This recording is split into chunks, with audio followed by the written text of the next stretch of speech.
Guess who's back? You're now listening to Unapologetic, the podcast, with your two hosts, Trey and Reg, discussing any and everything unfiltered.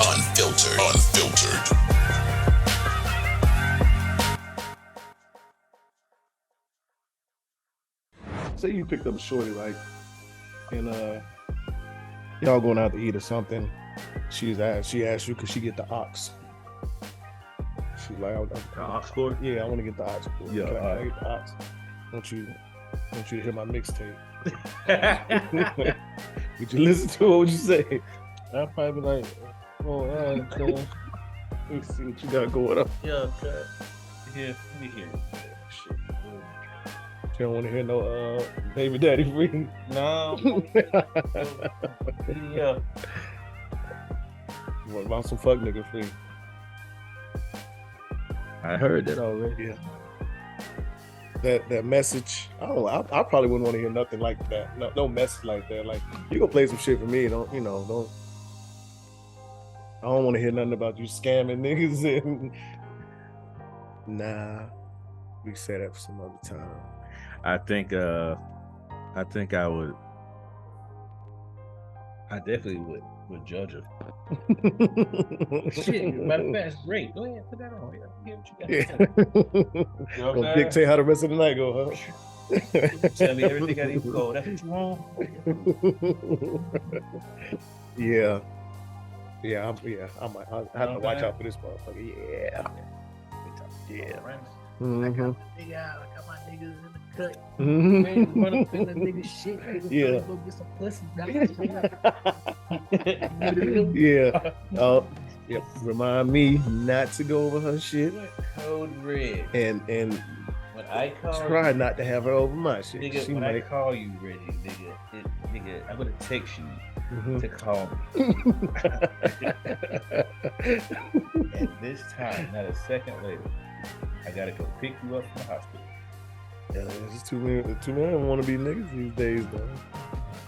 Especially, yeah, she talking that shit. Okay, all right. Let's get into it, dog. What's good, y'all? Welcome back to another episode of Unapologetic, the podcast. Y'all know who it is. Y'all know how we give it up. Especially after last week. Oh, the comments. But y'all know it's Dre the Nomad Red's Prime Minister. So I mean, I think I told you one. Most of them was like what I had already told you. Sure, my damn board ain't falling out. Yes, sir. But upset when we double down? Nah. Oh, okay. I mean, I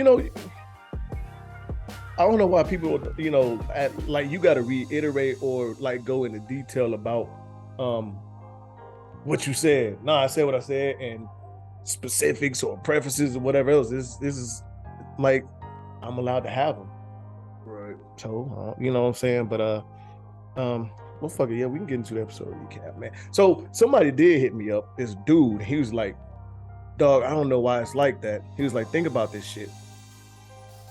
As a man, you really aren't allowed to have preference. When you do have a preference, it's a problem.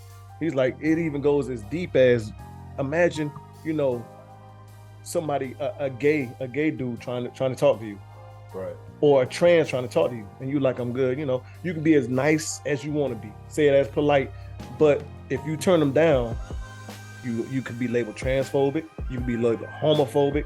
No, I just have a preference, and that's not my preference. You think so? You think it got to that point? It has. Okay. Yeah. If you say something about if you don't, you know what I'm saying, you're not entertaining trans or anything, you.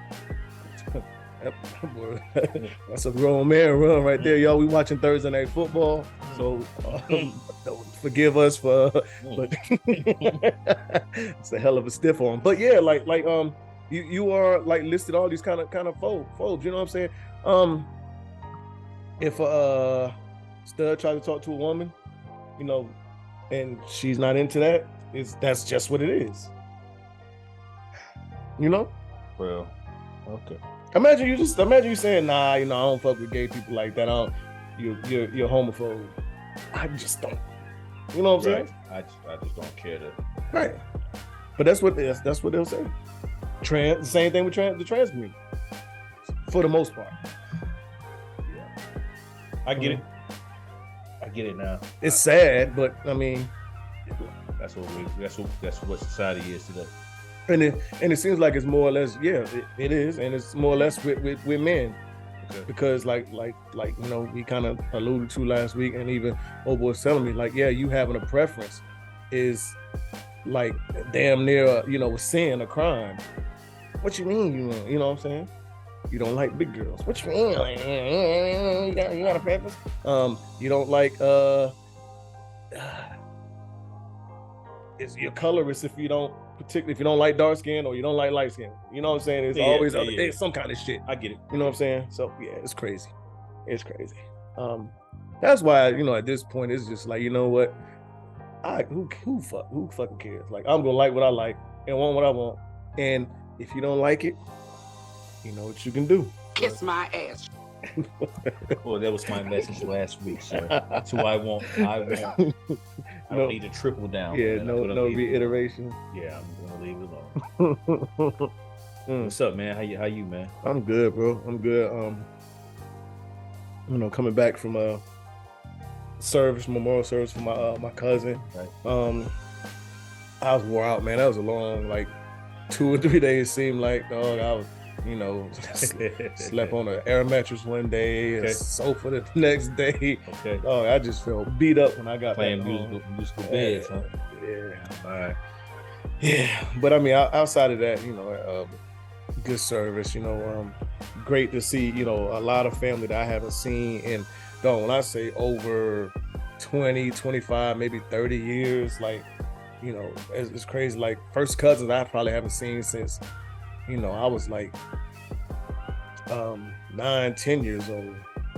So yeah, I mean, it's always what normally is love when you're able to see your kinfolk, man. You know what I mean? Y'all might have been just running around the backyard fighting or something, and now everybody's grown, got family, got kids, man. It's always good, man. Right. It's always exciting. It's always exciting for me. I like the opportunity to catch up with my family. So yeah. I mean, I hated it was under that circumstance, man. Again, condolences to you and your family, dog. It's tough. And that's what I was telling a lot of people. It's under the circumstances, bittersweet. We got to stop getting together like this. It got to be some other times. I was thinking about damn, dog. I've been to more, funerals than weddings, graduations, all that shit. We gotta change that. And then, my family does have family reunions and stuff, but I don't know when the last time I've been to one. Yeah. You know what I'm saying? But the military play a big part in that too. Okay. Because you never know where you're gonna be or where you're at, and then trying to get back. You know what I'm saying? Sometimes that shit can be more of a hassle than, than just not going. And I'm gonna try to change that shit. Oh yeah, he definitely. Yeah. So I'm trying to change that. Get to more events. But yeah, for the most part, man, that's it, man. Okay. What's good with you, man? Man, different toilets, same shit, dog.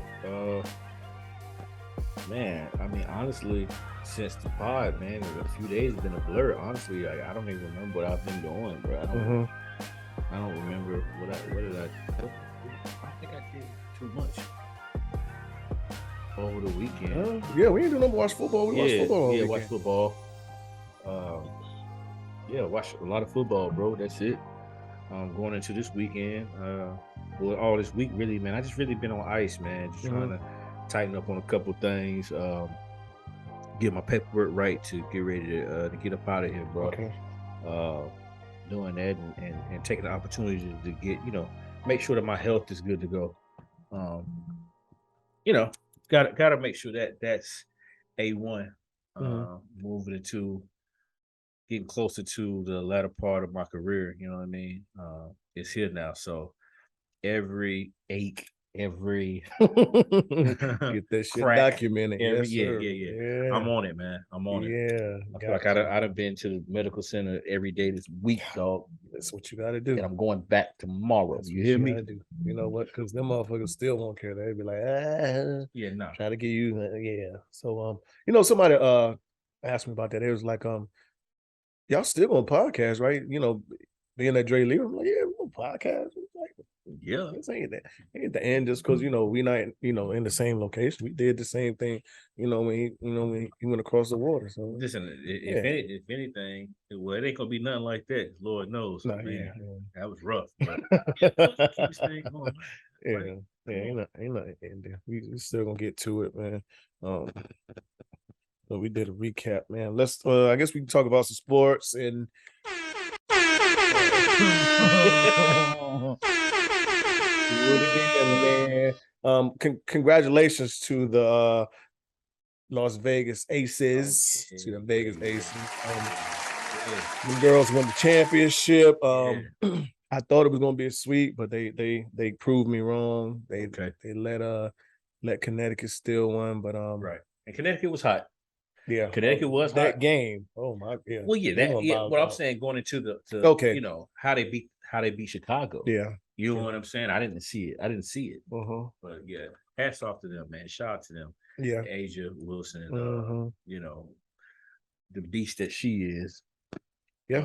Did well. I told you a couple of weeks ago when I was back up in the city that I had an opportunity to see her play. Right. And even though they lost the game, I said, "Ain't no way. Ain't no way she's gonna be. There's no way there's a big in the league in the WNBA that could stop her." What about you think Candace can? Not today. Okay. Not today, Candace. Yeah. Not today. Not today. Not today. I think not her IQ is crazy. I don't think Candace can do anything with her. Okay. I don't think that a coach would be stupid enough to match her up again. I wouldn't. I wouldn't. Oh, no, you're not going to expose. No, not at all. But shout out to them, man. They did really, really well, man. I'm happy for her. I'm happy for their team as a whole, man. And what I really like is like, post championship and them celebrating, man. Yeah. Las Vegas is really showing them love, man. You know what I'm saying? That's cool. That's cool. That's cool. I don't think I've ever really seen it like that. What, Vegas? No. Okay, as far as them being celebrated. Okay. I watched a little bit a of woman's parade. Team. Yeah. Like I watched a little bit of the parade and how they, how they showed them girls love, man. You know what I'm saying? Those women love. And I think that's really, really dope, man. I think moving forward, hopefully, they set the standard. Yeah. Well, I guess it all depends on the city too. Because the Chicago is the Bears town. So you know what I'm saying? So, they won Chicago Sky won last year, and of course people ain't show up like that for them. Yeah. But I guess it's because of Bears town. They trash though. Yeah, they are. But so like when you look at Miami, when you think about the Heat, even when they had LeBron there, like they wasn't like really selling out like that. No. But you go to a Dolphins game, shit. Well, yeah. Well, I mean, but even still, though, you would think that they're, the bandwagoners would. You would think would hop on. Yeah. Like, you know what I'm saying? So, but look, the Florida Marlins winning championships in Miami. The motherfuckers, it's all about the Dolphins. And the Florida Marlins, I think I want to say they took home about 3 in that like late 2000 to 2010 era. Did it? Yeah. The Marlins and the Heat was winning championships. The Dolphins wasn't doing shit, but it's all about the Dolphins. You can't say nothing to Miami about the Dolphins. The Heat get love, everybody, but yeah, you can't, nigga, you liable to get.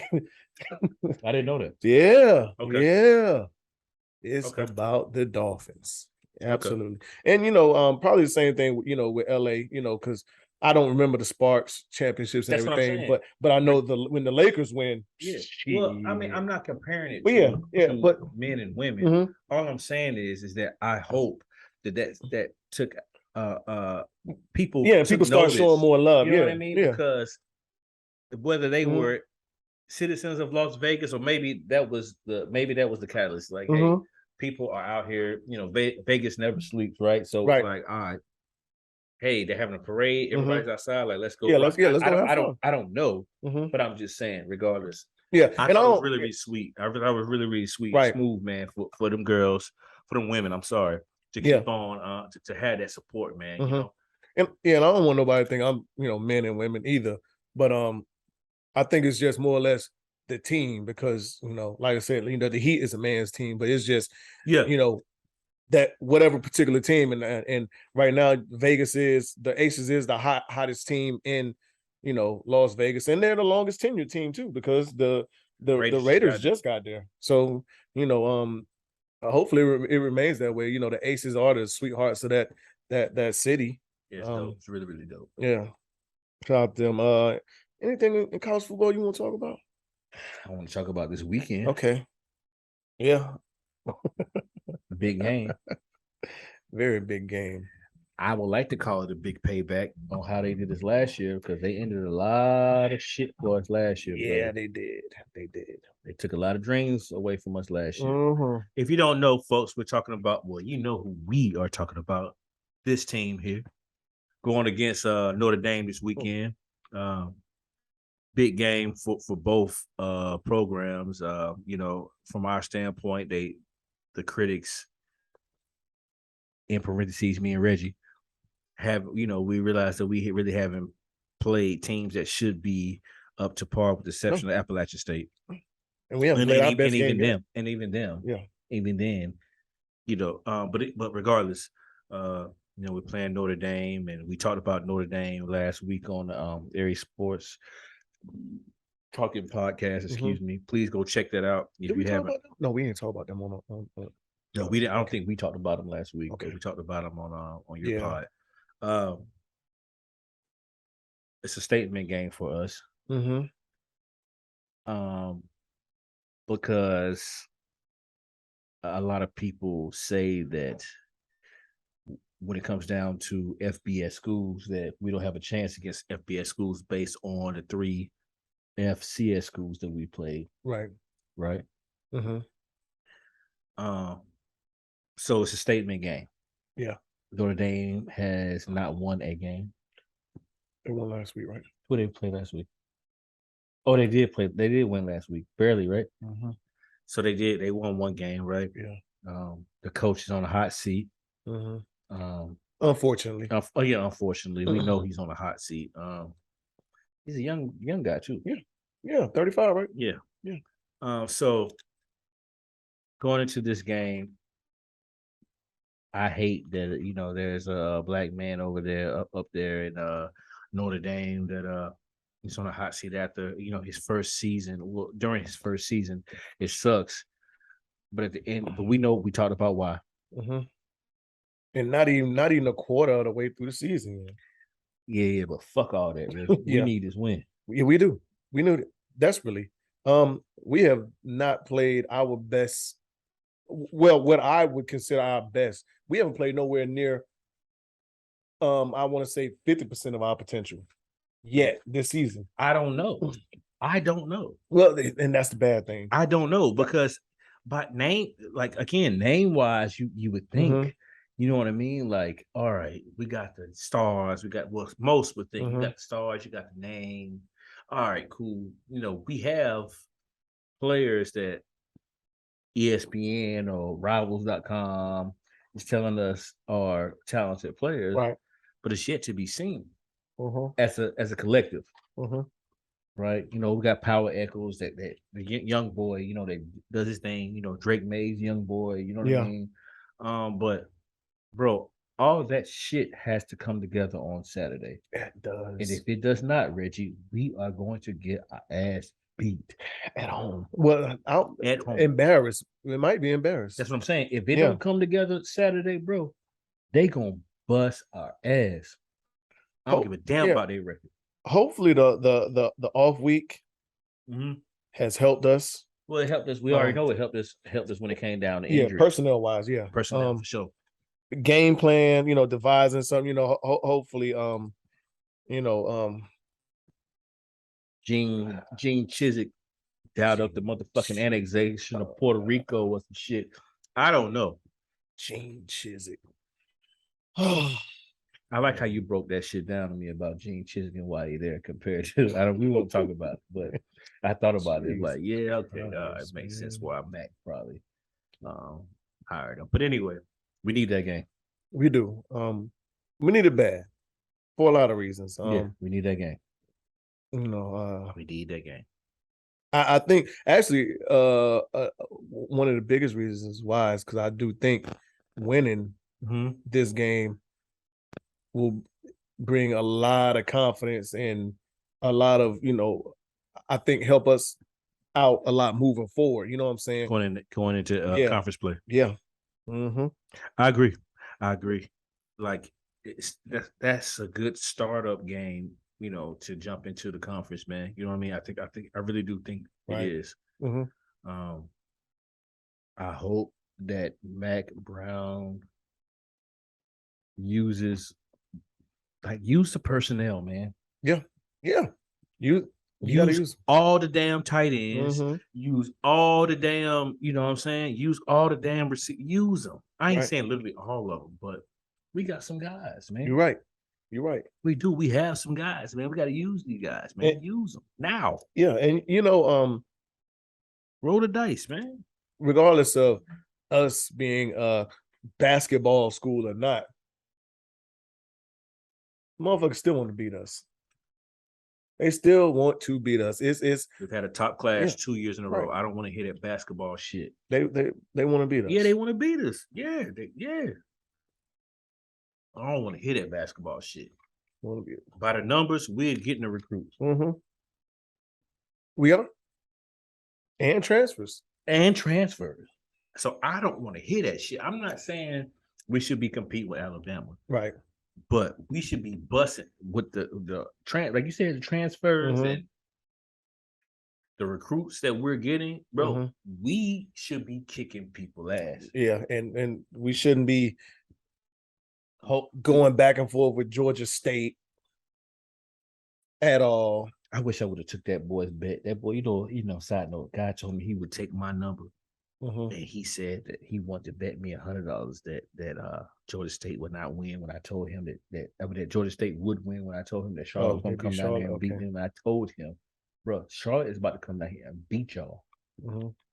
I should have took his number. I would have gladly took that $100. And my squad though, so.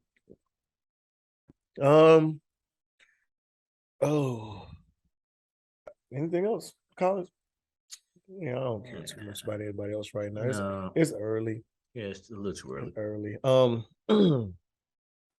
NFL. Sad.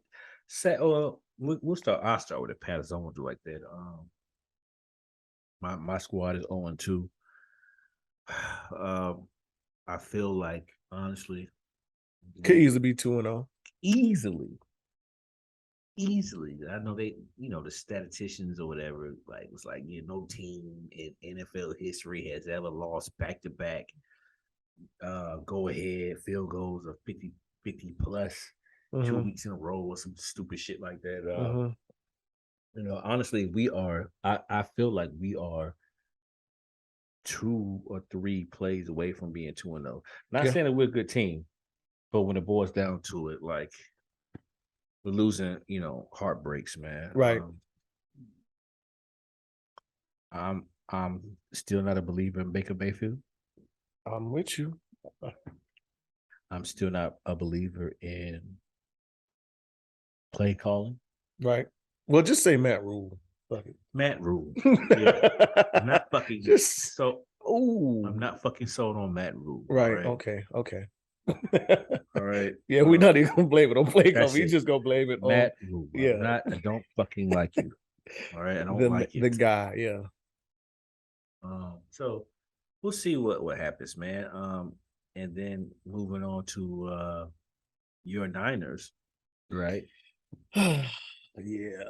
I'll say my piece first. I told you that Trey Lance would not be your quarterback. I didn't think it was gonna happen like that. But remember, we talked. I said, bro, in my heart, Trey Lance will not be your quarterback this year. I didn't know it was gonna happen like that, but I knew it. I knew it, bro. It's just not his time. Honestly, man, that is Jimmy G's team, dog, and they played that, man. I get it. You got to go with the younger guy. We drafted him this, that, and the third. But it was unfair to what they did to Jimmy, though. Yeah. And I knew it. I know like this. I did not see it. I'm like, bro, right? We talked about it. Yeah. I said, bro, Jimmy G is y'all quarterback, no. Yeah. I felt like, and I still honestly feel like, prior to the injury, and even, if he wasn't injured, they wasn't going to turn back away from Trey. Unfortunately. I'm not a Jimmy G guy, but I do realize, he is a good game manager. He puts y'all in the best position to win. He does a lot, but I don't think I'm not going to say we can win a Super Bowl with Trey, but I don't think we can win. I think some of the things that, Trey can do if he gets the opportunity and he gets that, experience, he can be good because he's mobile, he's scrambled, he got an arm. Jimmy G, oh man, from in those big games, he's just like he don't get the job done for me. And he can get us there, but winning the game, Jimmy, yeah, I don't. You don't have any faith in him? No. Arm is not big enough in no big time games. When he fucked up during the last big time game y'all had? When against the Rams last year? Yeah. No. He was healthy? Yeah. Yeah. Do that bullshit ass interception. The Super Bowl, he overthrew Emmanuel Sanders, deep. It was a lot of time. I thought he was fucked up in the Super Bowl. No. All right then. But the same thing with him. Jimmy G ain't played a whole season. This is true. So I don't know what the fuck we're gonna do. I mean, I think it's something going on with our damn training staff or something, because we have like a lot of lower leg injuries all throughout our whole team. Like, I don't know what the fuck is going on, but I mean, hopefully, I don't know, man. I don't know what to expect from us right now, honestly. Okay. I don't know what to expect from us. I don't. Super Bowl run, probably not. I don't know. First string, first and second string. Nope, he ain't touched. Oh yeah, he touched. Balls across the line. No. Yes. Y'all got to forgive us, but yeah, our first and second string running backs are out. We just picked up fucking Marlon Mack and somebody else. I don't know. Piece of that man name, Marlon Mack. Disrespectful. Oh God. At this point, they might as well, come get us to play running back. Well, listen, at the end of the day, at least you're not worried. At least you got your coach that's saying, when the game's on the line, we trust a receiver by the name of Higgins, the former Cleveland Brown, and this man hasn't played one snap. Yeah. Fuck out of here. But anyway. Keeping the NFL, man.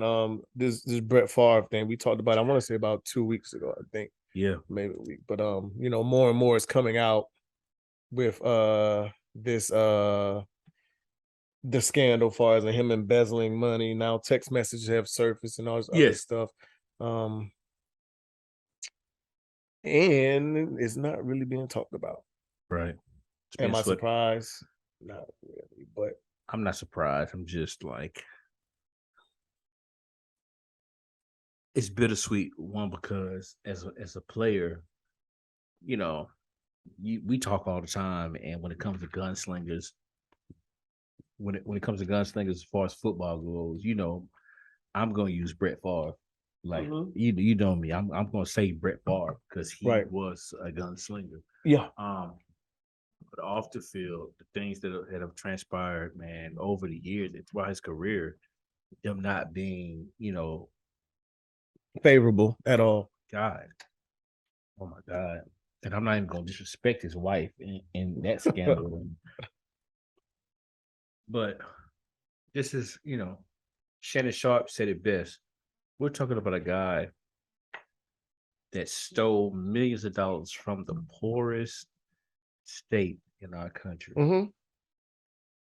That desperately needs it. That they don't even have clean water. Right. They don't even have clean water, man. Somebody should nail his motherfucking ass to the cross. You think it's because he's not an active player? So Fuck, so dude. so the major,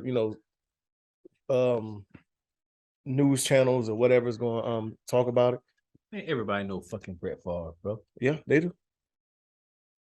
And I agree. I think, because I do think if it's a retired black man, maybe like former NFL player, such and such did that. Okay. Okay, it's you know what it is. Sadly, but true. When all those things were going on, him being addicted to painkillers and the scandal or the whole ordeal with his wife, why his wife was going through what she was going through and what he did in that organization. That bitch went straight to the motherfucking Hall of Fame. Meanwhile, motherfucker like T.O. has a bad rep for being emotional if you really, really look at it. Right. Yeah. What is T.O.? What crimes have T.O. committed? None at all.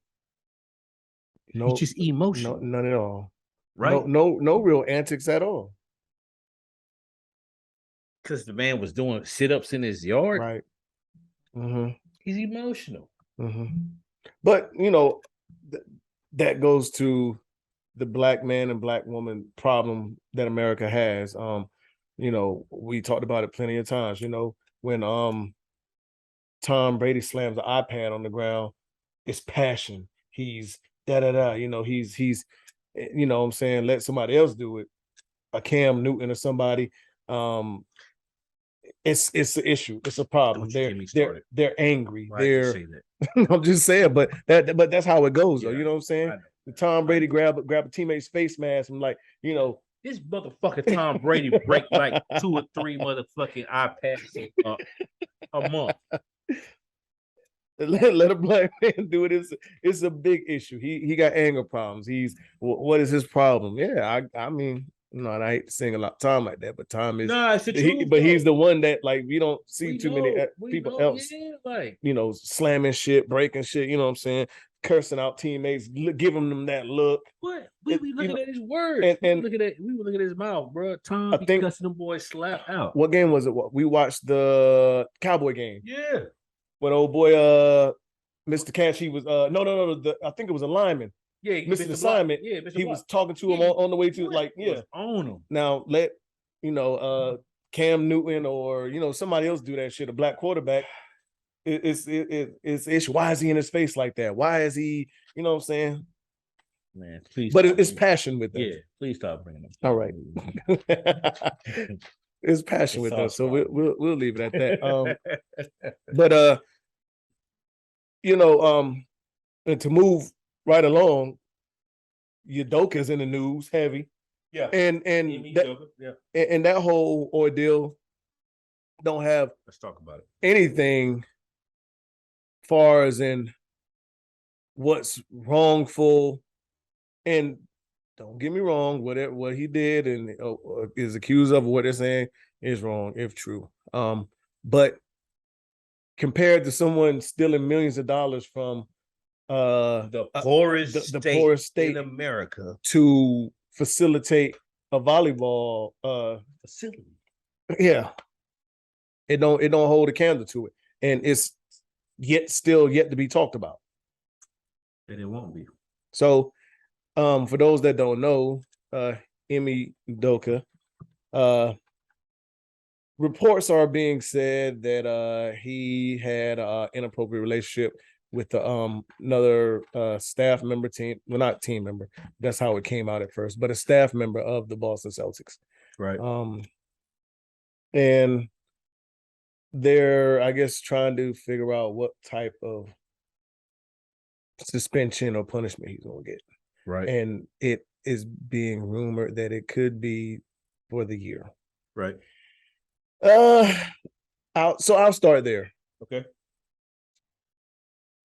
Yes, if true, he cheated, is wrong. Is it a year suspension? No. I'm going to stop you there. If he did it, it's against team rules. Okay, team rules. Is it a year suspension though? No. All right. So we're in agreement on that. Not that he cheated. We'll leave that. We'll get to that in a minute. Okay. Matter of fact, we could talk about that outside of sports talk. Okay. Yeah. But, we are. You know what I'm saying? But a violation of team rules, yes. Mm-hmm. Is it a year suspension? Fuck no. Fuck no. No. And that's crazy to me that's the rumor. I think Stephen A. put it best today when he basically stated, "Why is this even news? Why are we talking about it? Why did the Boston Celtics leak the information?" Because I'm pretty sure out of the other 31 organizations, this is not an uncommon thing. Whether it's players or a coaching staff or somebody that sits in one of the big wigs that own or co-own or part owner of these teams. Right. You can't get me to believe that this is the first time this shit has happened, period. Even in that organization. I was getting ready to say that, but there's a certain team on that has 2 or 3 documentaries out right now that they're talking about how the owner of that team was a quote unquote playboy. And this team resides on the West Coast. And I'll leave it at that. And his story is on Netflix, Hulu, goddamn, like get the fuck out of here. So that's one of the biggest issues. Look how much bigger Tony Gonzalez is than Fitzpatrick and Sherm. And I think Sherman about 6'5", right? No, Sherm about my height. Okay. Sherman about my height. But yeah, now to the other stuff, I guess we can save that for other talks. But as far as in the sports side of it, sports side. I think keep it there. Yeah, it's not. I don't think it's a year suspension. No. And we really shouldn't even really be talking about it unless he got fired because of it. That's true. That's the sports news of it. That's true. Such coach got fired. That's true. Because of improper relationship. True. So anything else? True. We got Robert Sarver, with whatever the fuck he's doing in Phoenix for however many years, using racial slurs, talking about women, sexual harassment allegations, and you know what I'm saying? And now they're just now saying something about him, and they gave him nigga, let's talk about it. Let's talk about it. All right. So his punishment was a $10 million fine and a year suspension. So you mean to tell me that both of these hold the same weight? The shit that Robert Sarver was doing, and Udoka? You shitting me? I'm not gonna tell you that, Rich. I'm not gonna tell you that, though. Hey, I'm not. Bullshit. But he gonna have to. He's gonna. Well, the guy out there in Phoenix, they gonna force him to sell that. Yeah. That's already in the plans, right? But guess what? You can sell your shit to whoever the fuck you want to. Well, Jeff Bezos, according to reports, is in the running. Depending on if he wanted out, yeah. I don't think LeBron can get it. Come on, man. They're not letting. Come on. But he'd have to stop playing too. Remember when Mike wanted to come back and play? Yeah, right. But yeah, I mean, you can keep that shit close to the family. Right. Or close to you somehow, you know what I'm saying? Right. Or either I'm gonna make sure that not sell this shit, and I'm pretty sure him and generations after him are set for years. But I'm just look, guess what? We about to put the frosting, the icing, and whatever kind of toppings we want on this cake.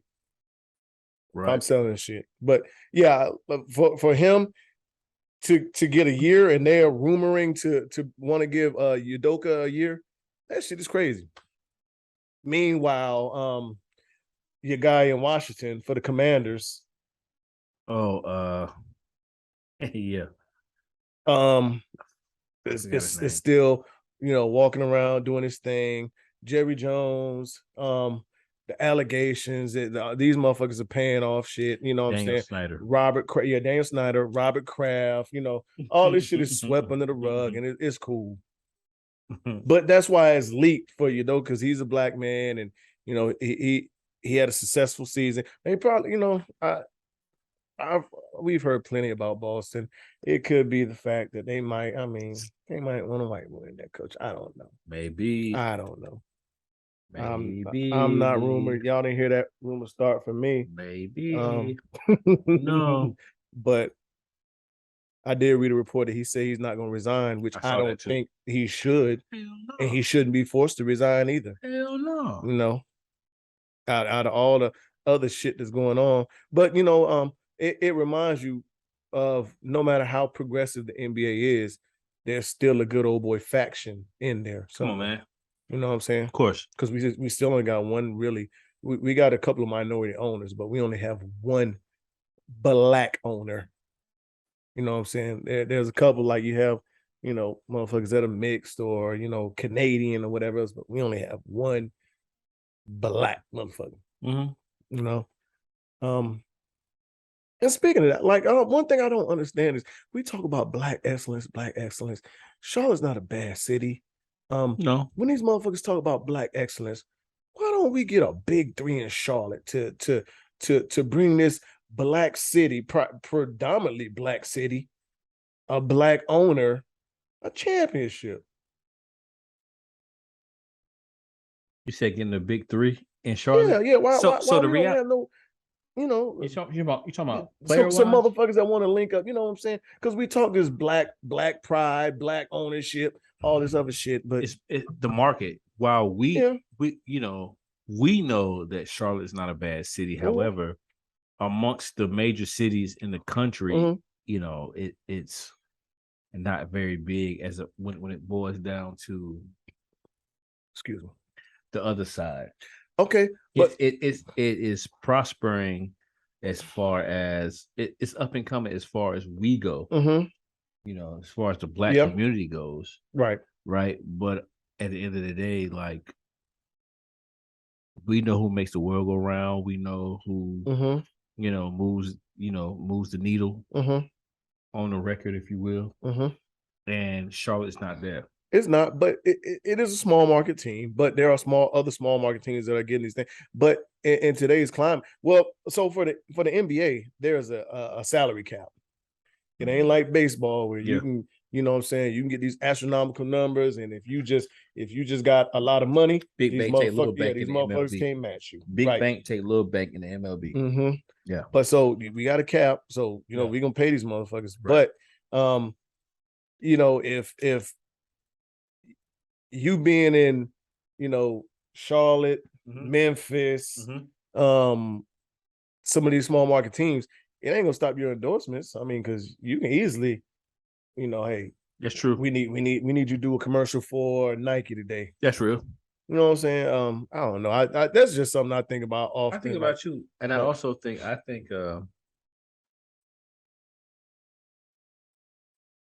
what we think should hold major weight mm-hmm. may not necessarily hold major weight amongst the young players coming in today. Yeah.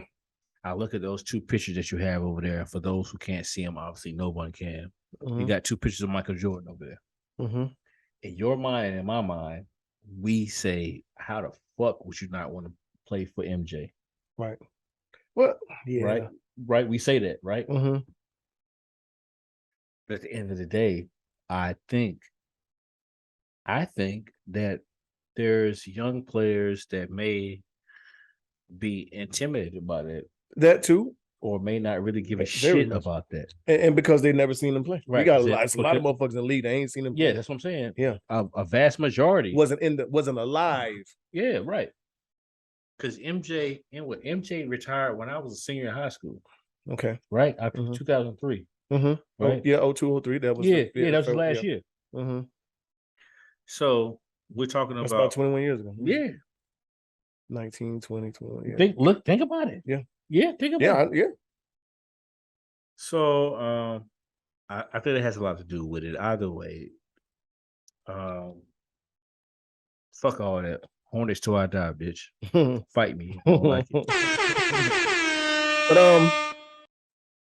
But yeah, back to Doka. That unfortunately, it's can't. The news is broke the way it is. Usually, we don't hear things like this with coaches and everything else. But it like we said, it particularly seems to happen with these black coaches because the whole Mark Jackson thing. It came out to he was a little too religious for certain things, and he wanted to read Bible scriptures and say this and say that. Don't what I'm saying? Like, why do we even need to know all that?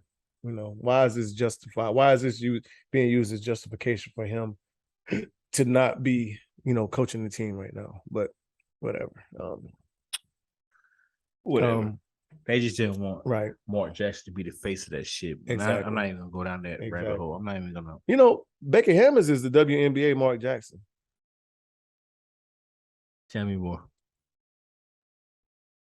The Aces was there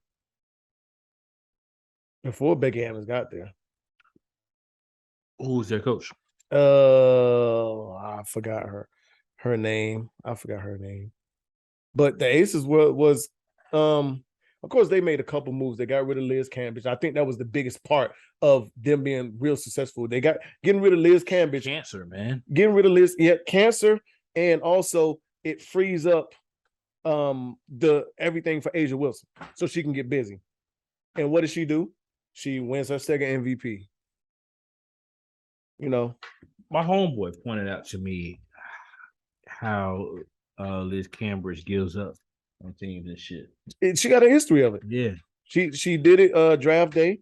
She said she wasn't gonna play for I think the team was Dallas. She got drafted by Dallas. She said she wasn't gonna play for Dallas. And she went back overseas. She ended up coming back and playing I think half a season for them and quit after All-Star break. Yeah. Went back overseas. Came back. You know what I'm saying? She's done. She has a history. I think she went somewhere after that. But yeah, she has a history. Did you take that big motherfucker down?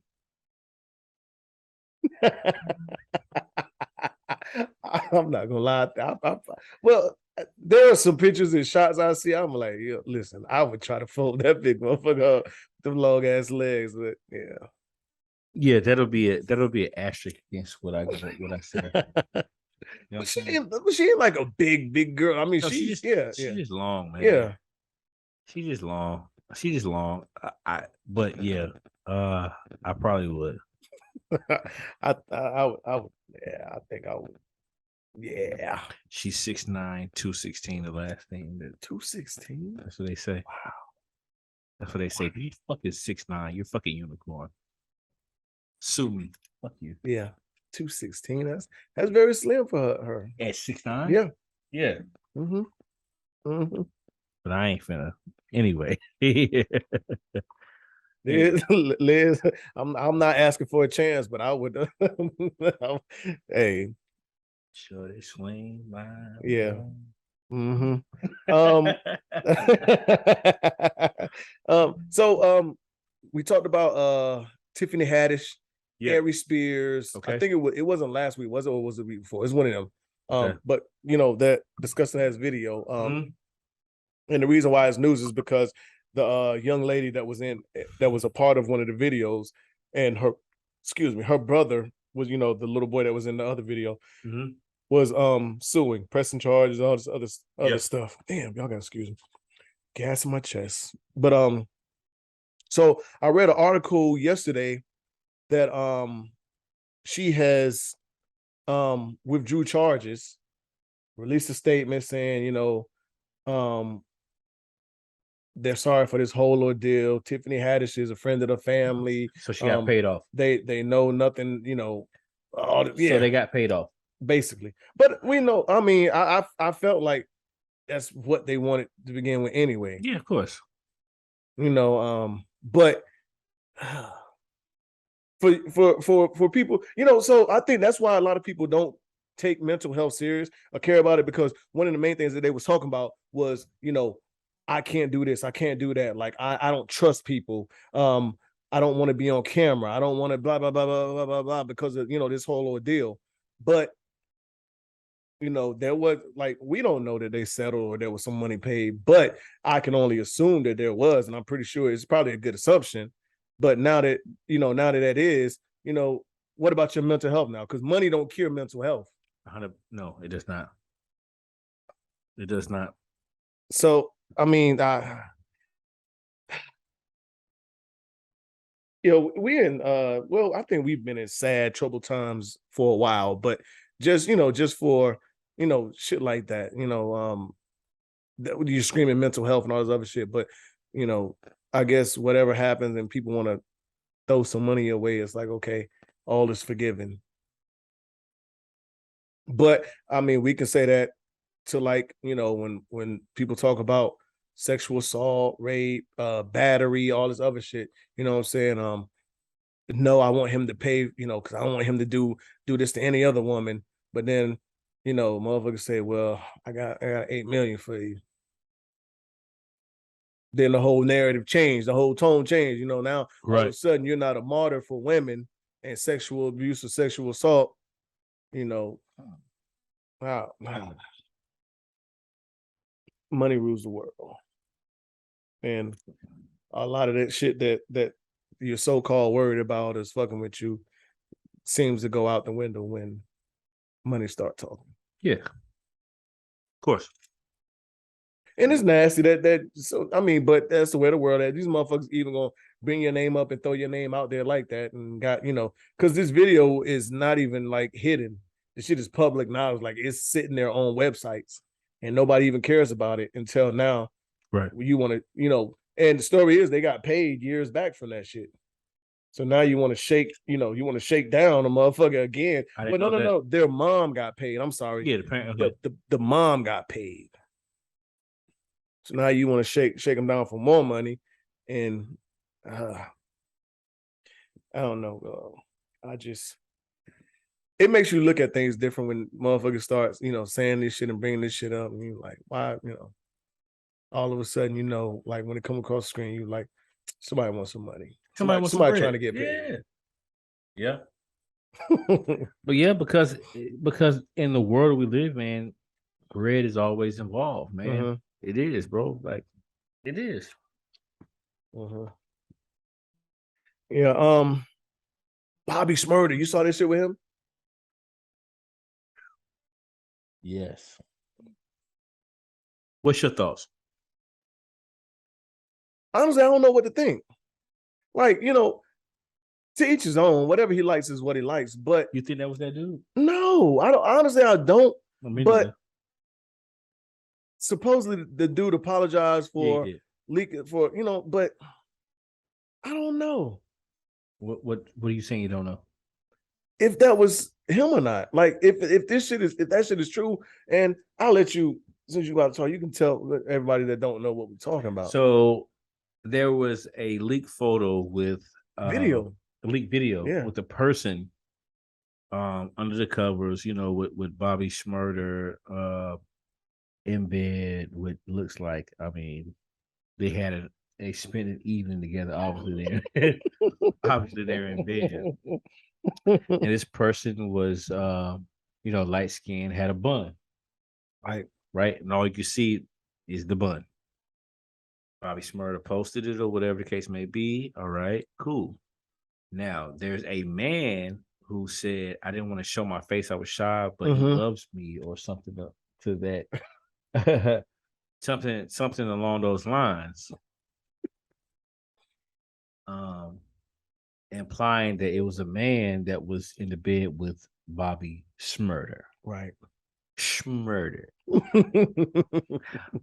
Bobby nigga himself. Yeah, right. He bigged himself up, right?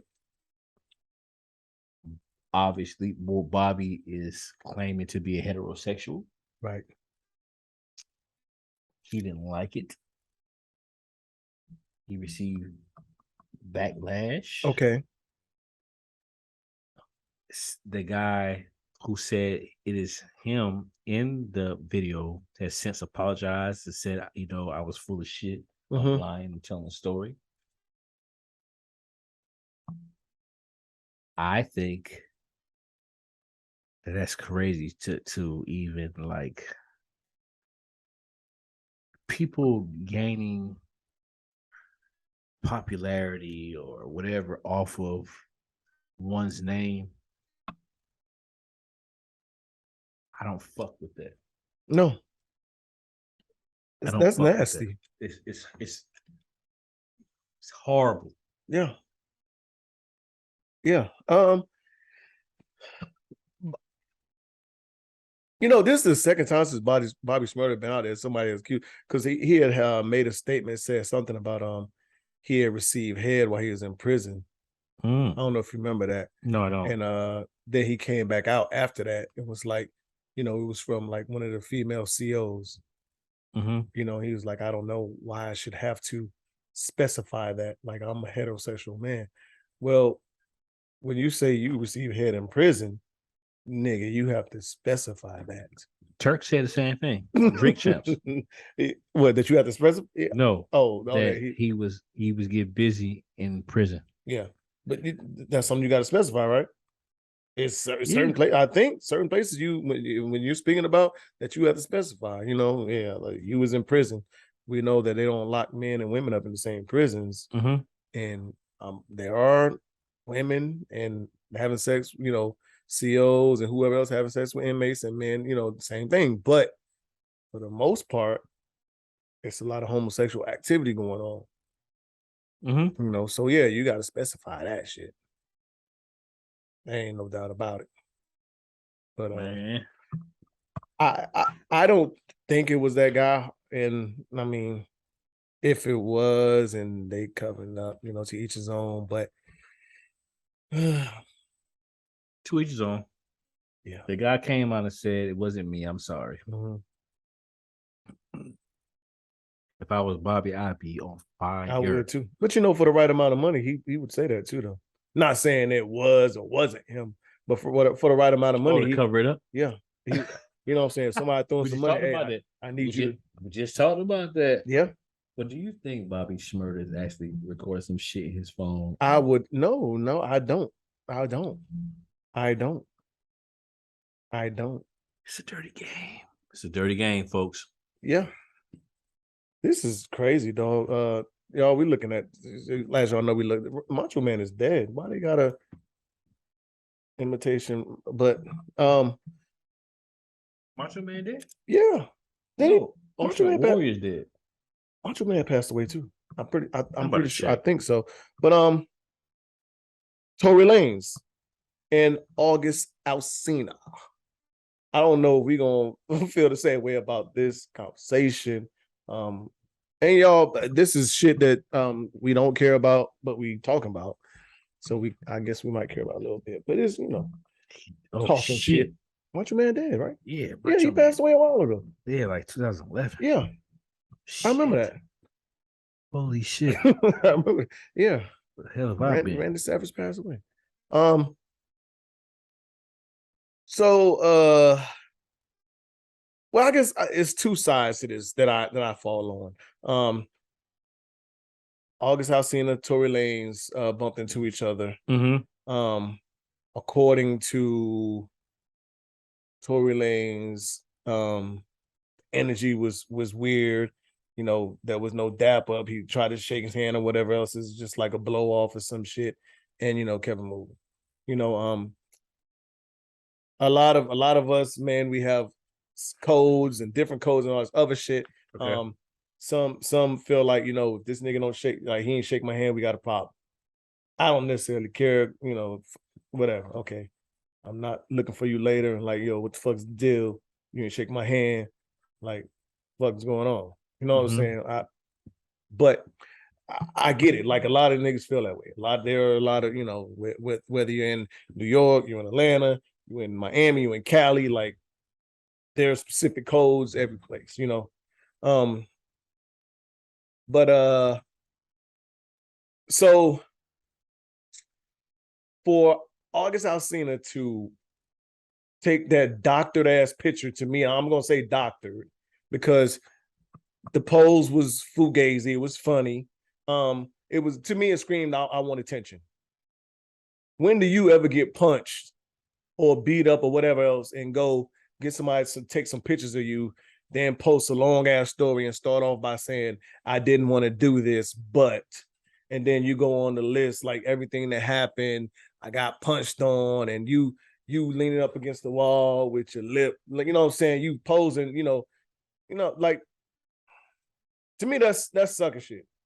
Yeah. And he's probably gonna press charges. And that's the beginning of it. Yeah. Why? I'm building my case. I'm letting, I'm showing all this shit, you know what I'm saying? But, you got your ass whooped, you got your ass whooped. Okay. I don't too much care for that shit.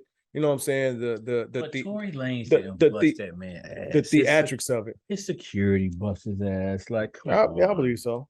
Come on. I believe so. Come on. Mm-hmm. But the biggest name in there, they're gonna it's gonna be you. Yeah, it's entourage, no question about it. Yeah, mm-hmm. Of course. Yeah, of course. Yeah. I just don't like the optics of that shit. And everybody's running the August Alsina's defense. Oh, he was sick, he was this, he was that. There's video and recording. When they did approach him, he was a little spicy. From the recordings in the video, the audio, he was a little spicy from when they was talking. So I mean, if you're so sick and injured and shit, I mean, I understand, but I know how to move when a bunch of niggas approach me, mm-hmm. and it's just me. You know what I'm saying? I'm, if they just so happen to steal off on me, then that's what's gonna happen, and we just gonna have to, I'm gonna have to fight as much, much as I can, best as I can. But a bunch of niggas run up on me like that, I'm not, Billy Badass, I'm inciting the shit, but I mean, I don't know. A lot of these niggas are weird at that in itself, man, and I still try to understand why some of these niggas are still moving around like that without security, even though you're at a show. But it's I mean, well known that motherfuckers get backstage and do shit and everything. So I don't know, man. I just didn't like that part. I didn't like the picture and the message, the long post. August Alsina is a interesting person, man. Right? Like, if you bust my ass, the last thing I'm doing is posting it on the social media, dog. Right? Like, I'm not. I think my pride would be shot. Yeah, but you shitting me? Hell yeah. They gonna have to leak that shit. I'm not leaking it. I'm not beating you to the jump and saying I didn't want to post this, but no, you did want to post it, motherfucker. You know what I'm saying? That's just like, you going to I didn't want to say nothing to you about it, but nah, nigga, you did want to say something, because if you didn't, you wouldn't say nothing. Right. Like, stop playing. Stop playing. But I don't know. Should the fight have happened the way it did? No. But like I said, these niggas and their street rules are different. Me, for one, I don't really care if they don't shake my hand or whatever, because they already know or said, they don't really know each other or, right, been around each other like that. So, right. So whatever. Right. You saw The Woman King. I haven't yet. Yeah. But there are a certain sector, and we're not even going to call out this sector, but there are a certain sector of people that feel like the story is inaccurate, the movie is inaccurate. Okay. It portrays history the way that it didn't happen and the way it went down. And okay, for those that don't know, it's funny how when it comes to a Black person telling a story, that's not the way history went. But when it's the white version of telling a story, it's supposed to be accurate, or that's what was said in books. But, okay. So do you know what's happening? Like, what? Well, I know the story. of I kind of the homie right, tribe. right. I kind of Okay. I you know when people was talking about it, I looked it up, but I haven't watched the movie. Okay, so here's the thing. So in the movie, I hate to spoil it for you all, but in the movie, they talk about the homie tribe and how they have this army that protects the king, kind of like their special forces, if you will. Mm-hmm.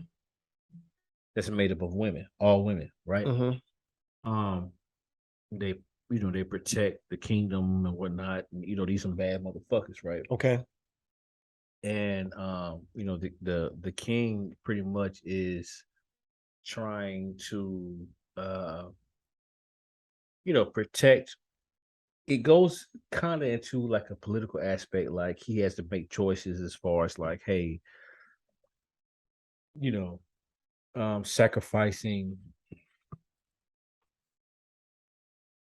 sacrificing casualties in a war, well, sacrificing casualties in the battle to win the war overall, right? Mm-hmm. um and then it shows that it's another tribe that goes against the homie tribe, basically, that it sells, that's into like the slave trade, right? Okay. Like Africans versus Africans, like they're capturing tribes and they're selling them, if you will, for goods, um, weaponry, whatever, to Europeans. But in all actuality, according to reports, the Dahomey tribe was the ones that captured people, captured um, different tribes, and sold these people off to Europeans for slave, Okay. to be slaves for slave trade. Okay. Um, Again, like I'm not saying that it's right, right? I'm not saying that whatever tribe back in the day in Africa, like what they did was right. But give me a fucking break. They're still teaching our fucking kids that 1600 and what is it, 92, 82, that Christopher Columbus sailed the ocean blue, whatever the fuck. If you don't know the real story about Christopher fucking Columbus, go look it up. Kiss my ass. Right. Well, Okay. even more modern day times, they're trying to make us believe that Elizabeth and this family is something that they're not. Even more modern day. Like, so I don't. I mean, the outroar, the outrage about the movie. It is. Something else that I read. As far as in African tribes and how things happen. There was no such thing as queen. Mm-hmm. Everybody was a king. Like when somebody that ruled or ruled, was a leader or something, it was a king.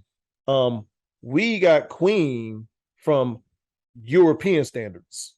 If a Mm-hmm. woman was in charge of this tribe or whatever else, she was a king. Mm-hmm. Hence, woman king. This Right. queen shit started from these European standards, which Mm-hmm. has been forced on all of us. Yeah. So I mean, it makes sense. But I digress on that one. Right. I haven't seen it yet. I will see it sometime this week. Whenever I get a good link, or if I decide to go out and get it. Well, I don't want to go out and watch it by myself, so we'll see. We'll see. We watched this video before I started, just so I let you see what's going on. There is a song, and it's basically like a remix.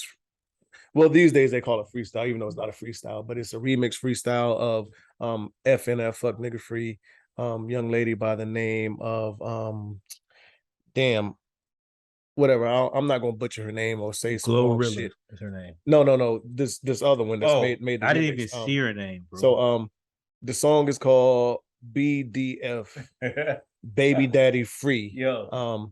You can not Google that shit, but go to YouTube, look Google it that up. motherfucker. Yeah, I'm sure. YouTube it. It's You'll on see YouTube. it. It's on Google. Baby Daddy Free. And it's over the FNF fuck nigga free beat and everything.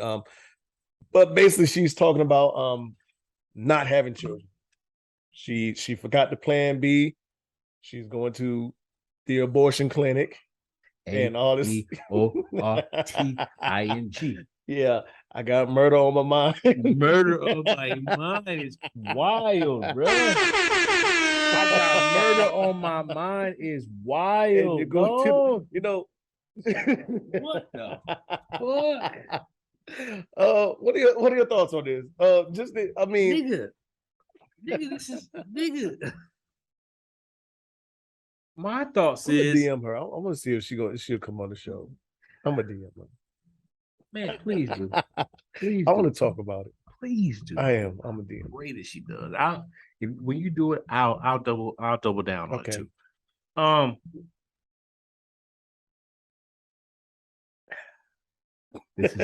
This is America. Now, you know what? Childish Gambino's song makes so much more sense to me day after day. In the video, in the visual on it. Okay. This is America. It is. And don't look, her preference is her preference. Yeah, of course. And if anybody else feel the same way, I'm not saying I have, I'm against it, if because there have been some women that had abortions, on my account, on my accord. That's not what it's about. That's right. No. Right. So right. It's just the song and how it's coming out, just to hear somebody say it out loud, you know what I'm saying? Like that is just, that shit is like crazy and funny in the same sentence to me. You know what I'm saying? Is because just listening to it, the lyrics, the hook, that shit is wild. Baby daddy free. A nigga ain't gotta worry about me. I forgot the plan B. So I'm going to the clinic and I'm ABORTING. That's wild. Because I got murder on my mind. Let's go. That shit is crazy. They even but she actually went viral this week off of that. Like I think the song has been, out for a month or two. And all it takes is for one person to be like, oh shit, you know what I'm saying, and they share it, and somebody else share it, and now you know what I'm saying, she went viral. Hopefully she get a record deal. Hopefully, I'm not gonna, whether she's good or bad, but I want to wish the best for anybody. That's in, and I hope somebody's saying the same shit about us. Hopefully these niggas get on big with Unapologetic.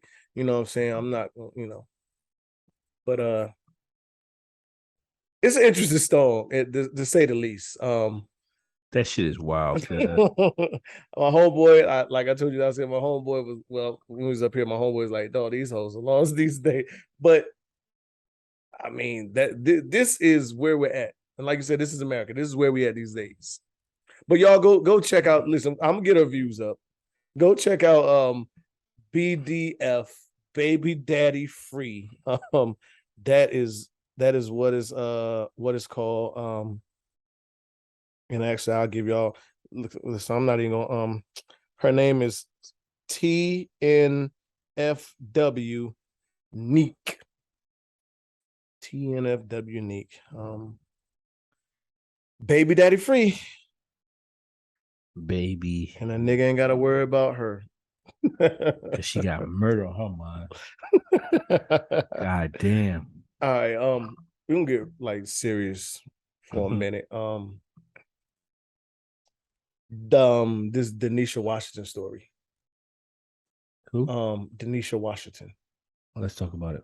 You know what I'm talking about, right? Young lady, military. She's stationed in Germany. Okay. TDY there. And I'm just paraphrasing, y'all. Do not kill me if there are some inaccuracies, but for the most part, we're gonna speak accurate as much as we can. She's having problems in her unit with certain people in there, right?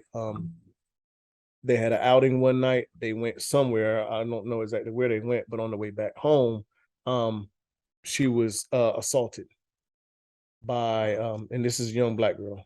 She was assaulted by some of her squad members, team members, whatever. And they were male and female. Okay. She fought back, you know what I'm saying? So along with some of her injuries, some of them had injuries, right? Okay. And it wasn't like no major injuries, like maybe some scratches, she punched somebody or something, you know what I'm saying? Like people, you know, whoever was doing stuff to her. But when she got back to, you know, she was talking to her mother and she let her mother know that everything that's been going on, you know, and she was recently assaulted. She's going to all she wants to do is go home. She want to be away from them. She want to get out. She's scared to go to her chain of command because of, you know, whatever else, but she's going to report it, right? Mm-hmm. 4 days later, you know, and she had, you know, her family is involved in it, you know, trying, you know, asking her what's going on. She was talking to her uncle, and she said, you know, she told her uncle basically, like she was told that if she makes a report, you know, about the assault, you know, or whatever else, that she'll come on charges too, because whoever, like somebody got a mark or a scratch, you know, for her fighting back. The next day, she ends up dead. And the army said, get this, the army said she suffocated herself. This is the first I've heard of this story. Oh, I thought I sent it to you. That's my bad. No, it's cool. Her name is Denisha Washington. Young Black woman. Wow. Yeah. The sad thing about it is the story sounds familiar. When you think about it, like it sounds like something that you've heard a couple times before. Right. And it's not even surprising. Wow. I have to do more research on the story. Mm-hmm. I know you were paraphrasing, but I will have to do more research on the story to actually give a solid input on what happened. But if it went down like how you're saying it went down, bad look on the military, bro. As of now, the parents have just recently released a statement, said they feel like the Army's not working with them, keeping them informed on what's going on, investigation, findings, and they're sticking to this she suffocated herself story. And the family want answers. And I think they deserve answers. Mm-hmm. Can you suffocate yourself?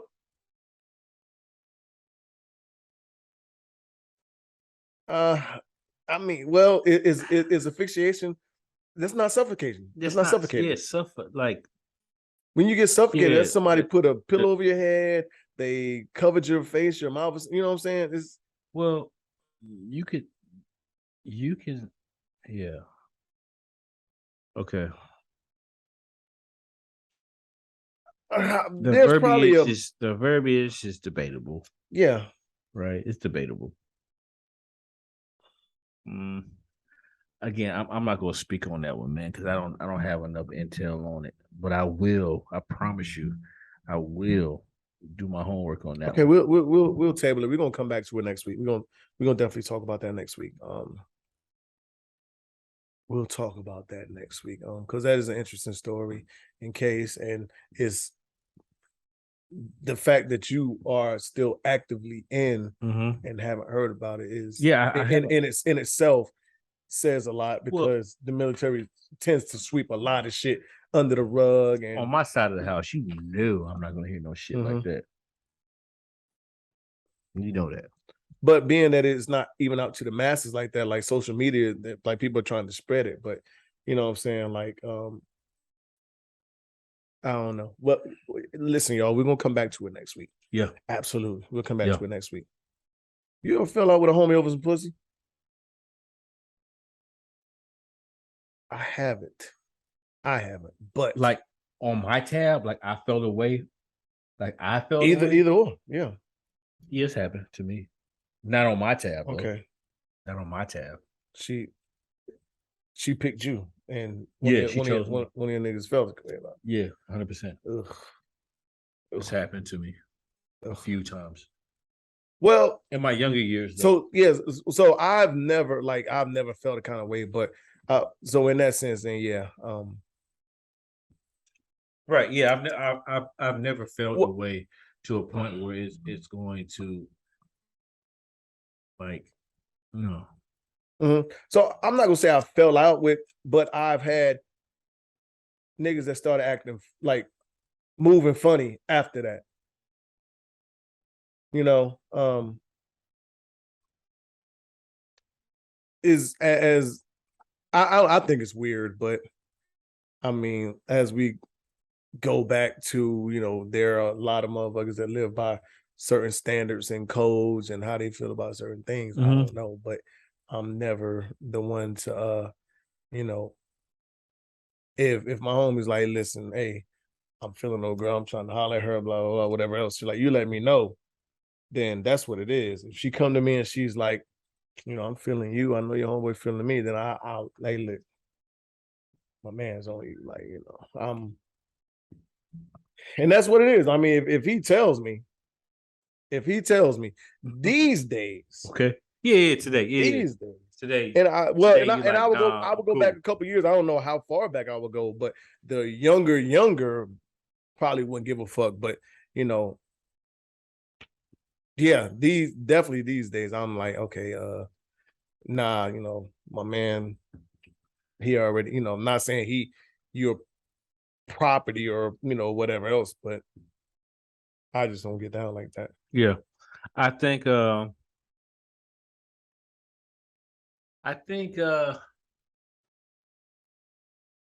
once my man if I was available, first of all, if I was looking or whatnot, right? Let me be clear on that shit. If I was right. If I was out in the streets and I was looking for a joint,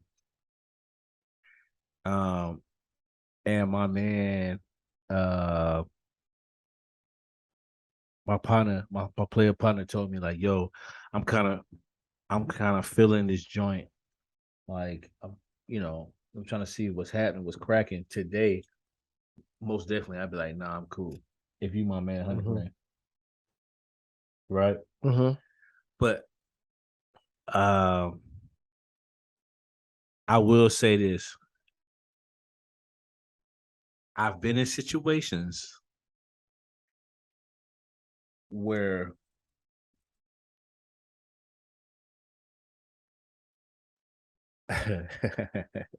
I've been in situations where I've been around a group of dudes, right?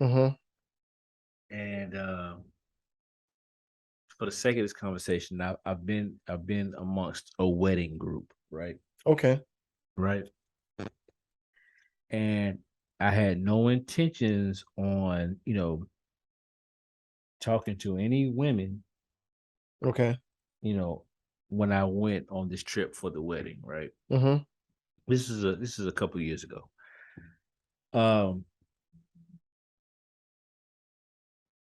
The women, obviously, you know, the bride had her clique, the groom had his clique. Okay. So I saw what was going on amongst these people, these guys, right? And everybody's big time, big talk, you know what I'm saying? Big, you know, tough guys, right? All right. I saw who we were around. And while everybody was around, I saw the competition. Right. Okay. I saw the competition. So I asked all of these guys, were all in the same room. Reggie. And I said, hey, look, if any one of these women are yours, let me know now. Right. Okay. I don't want to step on anyone's toes. Mhm. I don't want to disrespect anyone. Okay. I don't want to do it. No problems. I don't want no I smoke. don't want no smoke. I No don't smoke. know y'all niggas. Right. I got you. But I know me. Mhm. You know, I know Okay. me. All right. Ask these niggas. You know what niggas told me? Oh, nah. Oh, these hoes grown. These bitches for everybody. Yada, yada, yada. Right? Mhm. That's what they told me. All right. I don't know if it was because I didn't look like them or these was some, these were some really, really back of the woods country niggas. So they got rings on every finger, Mhm. Shit like that. I guess I didn't look like how they looked or whatever, or they Okay. slept on me. I don't know. God knows, I don't know why, but Uh-huh. for whatever reason they did, Reg. These niggas, nah, we good, man. Right. We good. Right? Mhm. Okay. Say less. Say less. Say less. So the baddest youngin in the clique. Mhm. Of course, I see her. At that time, I don't have a woman. I'm good. I'm just me. I see her. She sees me. Mhm. I see what's going on. I'm like, ooh, Okay. let me see what's happening. Mhm. I had a couple of drinks. I see how niggas playing it. So now I'm aggressive. Mhm. I bag younger. Niggas in their feelings now. Now niggas in their feelings. Why? Because they underestimated you. They Shit. probably already shot at, and it was kind of like, yeah, she ain't. We'll talk about what really happened off air. I later on I found out what was going on. But Okay. the bottom line is I asked niggas to be honest with me and they were not. Mm-hmm. Right? Mm-hmm. Niggas was friend. Niggas was friend. Okay. Shot my shot, did my thing, did my 1-2, boom, boom, boom. Wham, bam, thank you, ma'am. Mm-hmm.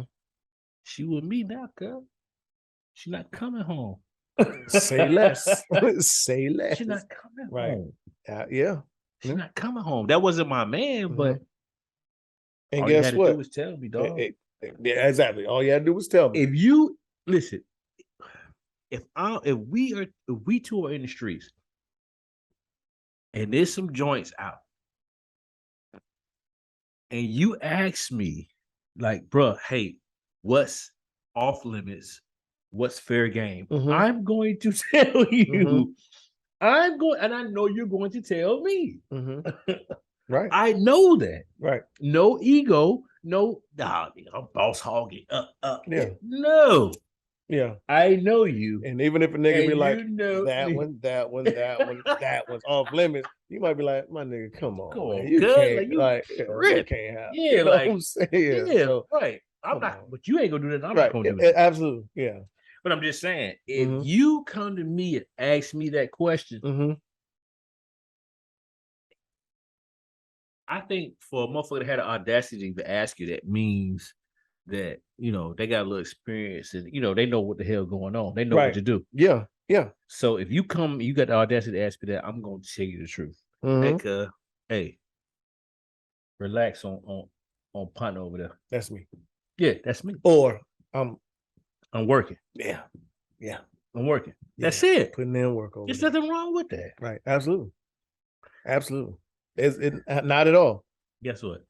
That nigga was sick, man. I bet. That nigga was sick. What Snoop said, yo, bitch chose me on Doggy Style. Yeah. It shows me. I never, but I have been around niggas that like started acting funny around women, especially when they weren't getting the attention that I guess they wanted or felt like they needed or should be getting around, said women, you know what I'm saying? And I don't know, niggas' egos are weird to me in a lot of ways, you know what I'm saying? Like you cannot even be focusing on this particular woman that somebody else is interested in, but you being you, me being me, or somebody else being them, or whatever else, that might just appeal to her. You know what I'm saying? Oh, he funny. He talked to everybody. He walked in the room, and just the energy was different. You know what I'm saying? It might whatever appeal to her, and she might just be kind of showing him a little more attention than somebody else that is trying to shoot at her. And all of a sudden, niggas is acting funny, and you know what I'm saying? Like, I don't know. That's why I think I'm kind of select with niggas I move around with. I try to stay out of those situations. That's probably why I never really had like no real major fallouts with niggas over women in general. And won't because I don't deal in those spaces. I fuck with niggas that really these days that know like cause so interesting true story, right? It was probably about a year ago. Okay. This motherfucker came up on my IG as somebody I may know. Okay. And I was looking, I was like, God. Yeah. I was like, shit. Yeah. One mutual friend. One. Caesar. Yeah. I said, Lord. I know my nigga Caesar. But hold on. Yeah. Screenshotted the profile, sent it to Caesar. I'm like, yo, said you was a mutual friend. This motherfucker bad. Because she was bad.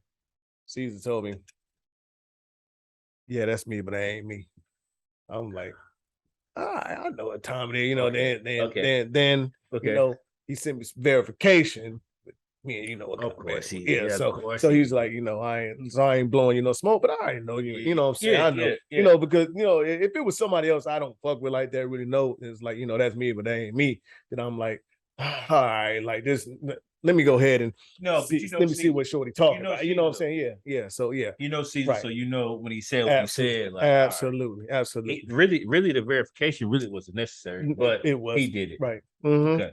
Yeah, and that comes when you dealing with motherfuckers that really don't like believe you. Like, you know what I'm saying? Like I said, like, there was, I forgot how many podcasts was, like I told you, like it's three motherfuckers I know that in my circle I consider snipers.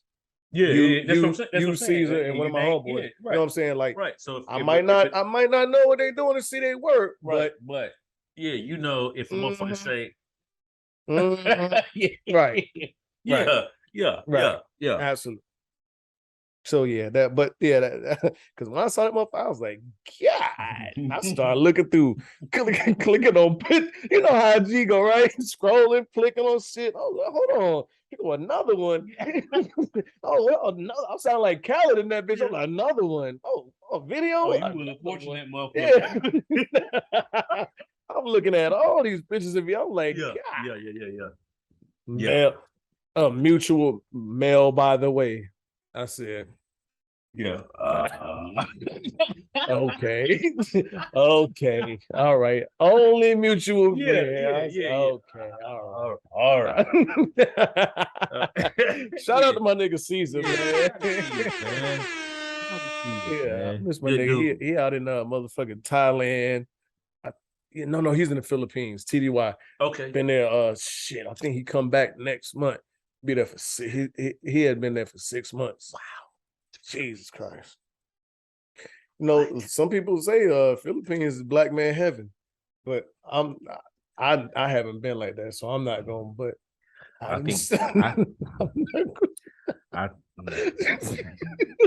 know that. Go ahead, move right along. Okay. Okay. All right. Okay. All right. Oh God, but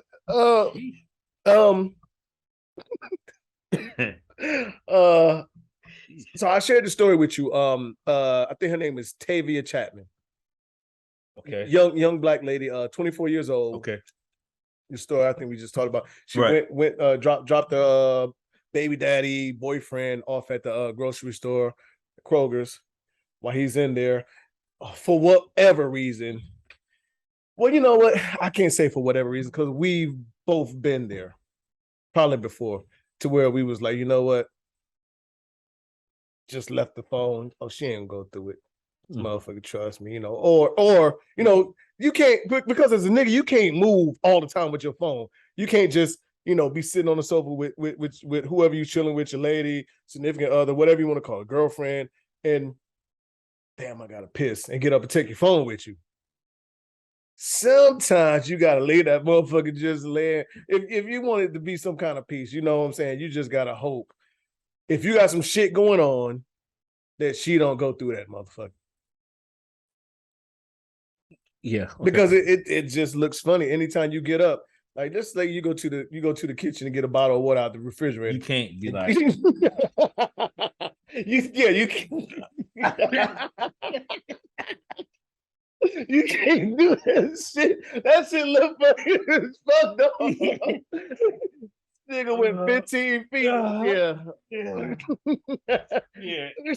Right. So I can't say for whatever reason he left his phone. Because I mean, but going in the grocery store, I might need to. Hey, is there? If he was picking up some shit for her or whatever, hey, did you want some brown eggs or white eggs or some shit? So I'll take the motherfucking phone. But while he's in there, she goes through his phone. Big boy plotting.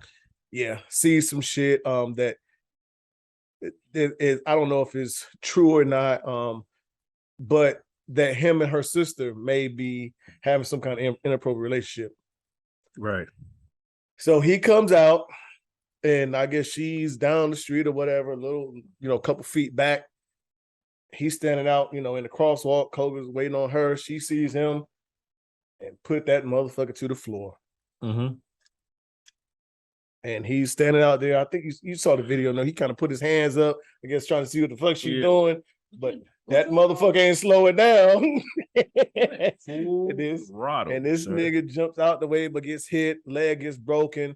And in the process of all that, she hits a pedestrian, which happens to end up being a 52-year-old white man, kills him. She swerves off, hits something else. She gets out, runs up to the baby dad that's on the ground with a broken leg, starts, beating on him, goes back to the car, tries to drive off. That shit ain't doing nothing. And all this is on the cameras of, from the parking lot. And she gets out with her 8-month-old baby. Mm-hmm. Plot twist. And walks off. So she did all this shit with a child in the car that could end up dying. Right. But going back to the 50-year-old white man, she's already killed somebody. Right.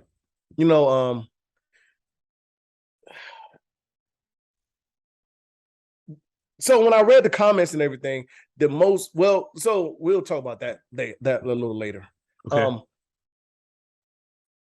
This going through somebody's phone, and finding something. I think we talked about this. Yeah, and then going through that, like, it's not worth it to try to kill somebody. Bro, I'm not. It ain't worth it. I'm not going through. But I'm not doing that shit ever. These days, going through somebody's phone, if you feel like you are not capable to handle what you find, you probably shouldn't do it. And most people aren't. So I would rather some other shit. I'll catch you in some other shit some other way. You know what I'm saying? Than me going through your phone. That's how I feel. The phone from here on out, the phone is safe around me. Mm-hmm. You ain't have to worry about it. I'm not touching it. Let me catch. I'll catch. If it's meant for you to be caught, then you're gonna be caught doing some other shit. Yeah. Yeah. But for her to even do that shit, like, you not only put your life in danger, but you put this child's life in danger. because of some spur of the moment decision of some whatever you saw on the phone. This where the conversation I guess can get a little deeper. Okay. I saw this quote that was going around that was attached to this, and it was in reference to ladies, and ladies, do not kill us, because there are men out there that when they get in their feelings and shit, they like to throw shit around and damage shit. I mean, there might have been, I don't know any, but there are probably some men out there that have keyed a car, used a screwdriver, slashed tires, did whatever, poked some holes and shit, probably threw some clothes out, probably broke some heels off, some lube, you know what I'm saying? Like, it's probably happened. I don't know it. But so the quote said, sadly, women will risk everything that they have and everything they have built just to get revenge. And when you think about it, that holds a lot of weight and a lot of truth to it, because there are women out here, like we said, that are keying cars, slashing tires, putting whatever in gas tanks. And just imagine, it could be that woman doing that, and it could be a man in the house, and he hears something and look out and be like, somebody fucking with my car. Clack, clack, shooting. You know what I'm saying? So you know what I'm saying? Sadly enough, there are a lot of women that are out there that is so worried about, some petty ass revenge, that they are endangering their life or anything. And in this case, she did endanger her life, but she's thrown away whatever she got going on for herself. Right. Just out of anger and revenge. Excuse me, 52-year-old man, he's dead. He was actually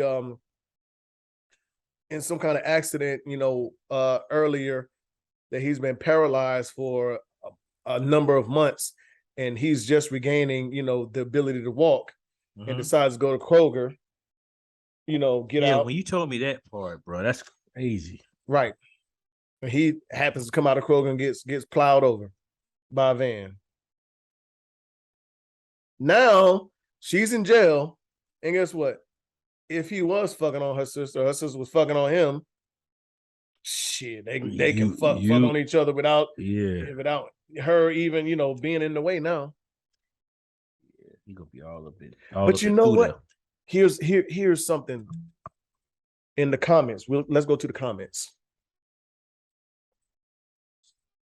And we can talk about women and accountability. Women, we're not gonna bash y'all either. We're not bashing y'all.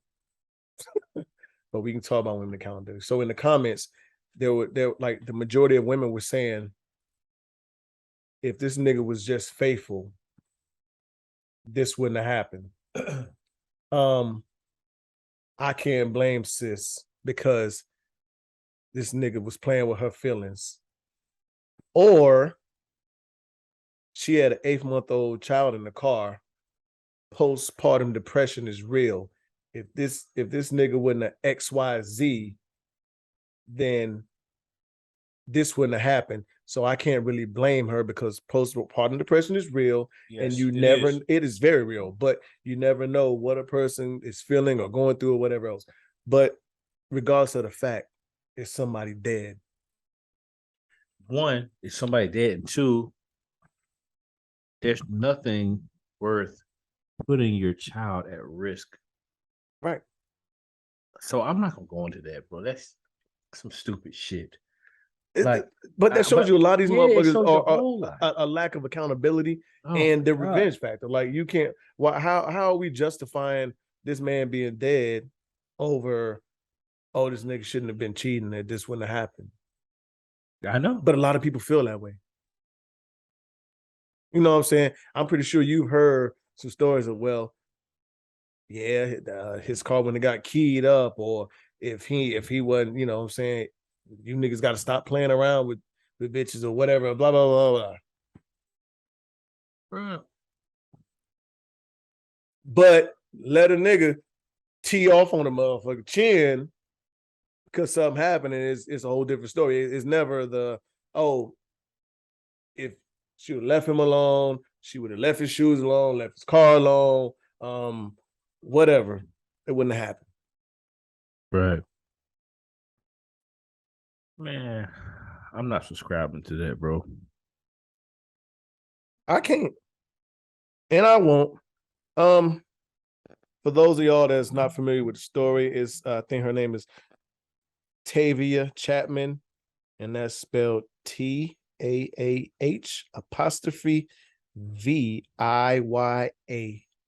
Chapman. Y'all can look it up. But she's being charged with murder, attempted murder, child endangerment, reckless driving, and a lot of other shit. At first, they gave her like a $500 bail. She got out, and then the white guy was in the hospital, and he died like 2 hours later. So they had to go, send the people out to get her, bring her back in, update the charges and set a new bail and all that other shit. So sad story. But whether it's man or woman, it's never worth it. It's never worth it. No, it's not. Never. The best of us get fucked around on, cheated on, you know what I'm saying? It happens. Yeah. And the answer should never be violence. And that revenge shit is I've never really wanted to get revenge on a motherfucker like that. Like I've never, damn, such and such fucked me over. Let me go ahead and the big payback. Yeah. Yeah, me neither. And like I said, don't get me wrong, there some women are listening probably have said, oh, there's niggas out there like that. There's niggas there. I don't know any. Yeah, but it's far and few. I think we can call up a number of, when we want to look at the scales, I'm pretty sure one side is a lot heavier than the other. Yeah. I don't know any guys that are like that. I don't. Sad. But so women and bringing peace. It's funny that this Emi Udoka story came out, right? Mm-hmm. So when it breaks, everybody is like, damn,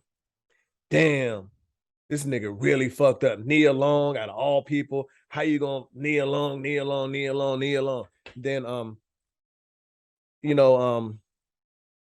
regardless of who you are, yes, Nia Long is a very beautiful woman. Yes. But she's no different than other women. I mean, she can be cheated on just like any man or any woman can. But it's not okay. It is definitely not okay. We'll definitely say that. It's not okay. But there's also another angle that we can look at this as too. We don't know how Nia Long is behind closed doors. Facts. Nia Long could have the ugliest soul. Nia Long could be whatever, violent. Nia Long could not bring this motherfucking peace at home. Facts. So we don't know. I mean, for everybody's like, damn, Nia Long, like he really fucked around on Nia Long. Like right. For a lot of people and a lot of times, it ain't about how beautiful somebody is. It's about where sometimes it's about where I'm most comfortable at, who brings me the most peace, who makes me feel, like I matter, treats me good, a lot of shit. Not saying that that's what's happening because we don't know what's happening behind these closed doors. Right. Me and Cherie was talking earlier. Shout out to Cherie. Yeah. She had made a statement like, I mean, yeah, like even Beyonce got cheated on. That's what I've been saying all day. But I'm like, okay, but you have a lot of people that say, look, Beyonce, all right, she ain't Beyonce ain't this shit can happen too. Like it ain't no woman or man for that matter on the planet is safe from getting cheated right. on. I had this discussion earlier. One person's junk is another person's treasure. This motherfucker can be at home treating you like shit, but you love the fuck out of him, whether it's a man or woman, you there. But something happens, and we're not condoning cheating, saying it's right. Right. But the right situation, the right words, the right talk, somebody saying something, you know what I'm saying what you want to hear, and it happens. The shit happens. Mm-hmm. It could be casual conversation. Motherfucker want to listen to you talk. Hell, you might have a woman that, or a man that never, you know what I'm saying, you never have a good conversation with it. Then next thing you know, it's somebody that just wants to, make you feel like you matter. Anything you say, they just like, it's interesting. You know what I'm saying? Yeah. So we don't know what type of person Nia Long is behind closed doors, just like we don't know what he is. We don't know what happened. But, for people just to be like in awe and like, we just don't know. And have you seen the woman? Allegedly. The alleged woman? Yeah, I saw her, but I've seen a couple photos. According to the stuff that I've seen, that's not her. Well, when you look up the name, that's what pops up. Whatever the name that came out with stories. Yeah, but again, like I don't know how true it is. But me neither.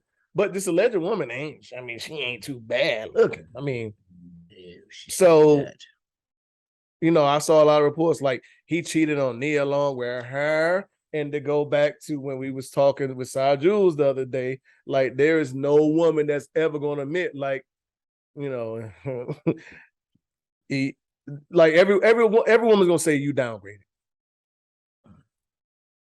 Not every woman's gonna say you in their mind they're gonna think that. Right. Well, in their mind, they might not, but they mouth gonna tell you like you downgraded, like out of, and even her homegirl's gonna be like, out of all, like, girl, that nigga could have did better. Her titties too big or some shit. They'll pick out something that like it don't even make, like, what are you talking about? Yeah. This motherfucker's bad. Yeah. What are you talking about? It's tough. What are you talking about? Yeah. Facts. Them braids are old. She ain't. No, this motherfucker's bad. So fuck is you talking about? Listen, like I was saying before, when I've been having this conversation. I've had it quite a few times today. Mm-hmm. No person deserves to be cheated on, right? You should be a stand-up individual and say, hey, if someone's not doing something for you, you should let them know that they're not doing it for you. Right. And give them, I believe you should give them the opportunity to fix it if you truly love them. Mm-hmm. And if you don't, and if they don't fix it, if they don't fix it, then it's okay to exit stage left. Right. As opposed to cheating. Right. Mm-hmm. But I'll agree with you on what you're saying. Like, I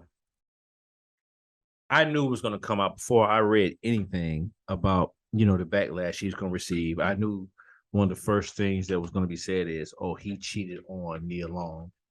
And yes, Nia Long is a crown gem amongst our culture. She is. Right? She is. But like you just said, nigga, if the way society puts Beyonce on a pedestal, she made a whole album about how Jigga stepped out with Becky. Mm-hmm.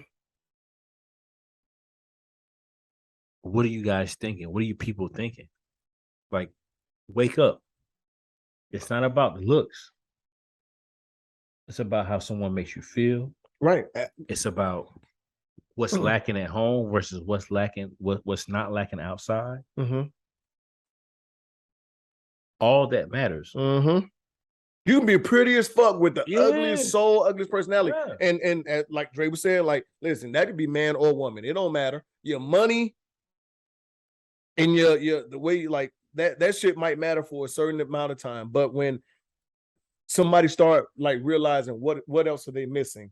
Mm-hmm. They're missing, comfortability, some affection, whatever. Like, naturally, people are going to gravitate to where that attention is coming from. Yeah. Some people might act out on it. Some people aren't. Yeah. But that's just like how shit naturally tends to go. Yeah. Like you said, Nia Long is Nia Long, but she ain't immune to none of this shit. Right. She ain't immune to none of that shit. And even when niggas say that shit, I'm like, all right, some y'all like some of these niggas done been with some of the baddest motherfuckers ever. And guess what? That was it. She was just bad. She was beautiful. Outside of all that other shit, was none else there. Couldn't have a conversation with her. Couldn't do this. Couldn't do that. That was just it. You got a motherfucking trophy. Mm-hmm. A trophy. Not saying Nia Long is because she is. Will look why she is a trophy. Yeah, but we don't know. Yeah, but we don't know any of the other shit outside of that. So, and once again, not saying he's right for doing whatever he's doing because he's not right for doing what he's doing. I don't know what's going on there. Yeah, I don't know what's going on in their household or nothing. Like, so be clear, he's not right for cheating. Right, he's not right, bro. Mm-hmm. We all do it. A vast majority of us have done it. But yeah, like, no, he's not right for doing it. We're not saying, hey, she wasn't doing what she's supposed to do, so he stepped out. No, that's not what we're saying. We're just saying that nobody's perfect. Right. That's it. Nobody's perfect. Nobody, yeah, and that goes for the cheater and the cheatee. If that's a phrase, what a cheatee. There you go. Right, because man or woman, there's a lot of motherfuckers that be like, you know what? I can't believe they did me like that. I was everything they needed, gave them everything they needed, X, Y, Z, and that's your personal opinion and what you thought. But this person could have been missing some shit that you wasn't supplying and you didn't even know, and they may have told you. Right. But you overlooked it, or you was, just a little bit like, nah, like I'm everything they need. I'm giving them everything they need. You know what I'm saying? Which not, ain't the case all the time necessarily. You know what I'm saying? Yeah, like we said, it's some shit that you could be overlooking or whatever else. The signs was there, and you just decided not to, look at them or address them or whatever. I don't know. The whole thing is crazy in itself. Like, for him doing what he did, people are saying like a real man in their situation or whatever else, he's not gonna even if he's going to do something like that, it shouldn't come to the point to where he's embarrassing you, and next thing you know, the whole world knows your business. That goes back to what we said earlier. He didn't choose to leak that information. No, he did not. And the only way he can, true indeed, the only way that he can do that and not embarrass his woman or have her looking crazy in the streets is not to do it. But it happened, and I didn't know about it. Dre didn't know about it, and anybody else didn't know about it that's listened to this until it was leaked. Yeah. So, on that point, but Nia Long, Emi Udoka, good luck to y'all and whatever y'all decide to do. Something that me and Sheree was talking about earlier, when we did talk about this, man and woman, it don't matter who you are, how much money you got, it happens. We was talking about Dwayne Wade. His wife was cheating on him with the personal trainer. That's why him and his first wife, his kid's mother, got divorced. She's cheating on him with the personal trainer. So it don't matter who you are, how much money you are, how much Dwayne Wade is. They calling damn Dade County Wade County. I told you. I hope that ain't the one. I'm telling you, it ain't who you think it is. I hope that ain't the one. But good Lord. It's Becky? Yeah, y'all. Or Karen? This new picture that came out, y'all. Hopefully ain't the one. But you know what I'm saying? Dwayne Wade is, in Miami, they call that shit Wade County. Like Wade County. Yeah. But his woman, so it was something that, I'm not going, I'm going to say it was something that she was missing. Because usually that's what That's what happens when somebody cheat. Whether it's not right for somebody to cheat, but it was something that she was missing that she wasn't getting. No matter how much money this nigga Dwayne Wade got, how many women want him, how, you know what I'm saying, how good people may think he look or whatever else. It was something that she wasn't getting and the personal trainer was supplying. Facts. Yeah. Bro. Women. It happens. People. Yeah, people happen, but you know, it'll always get thrown back to men, right? As far as in the cheating part, yeah, for sure. You know, but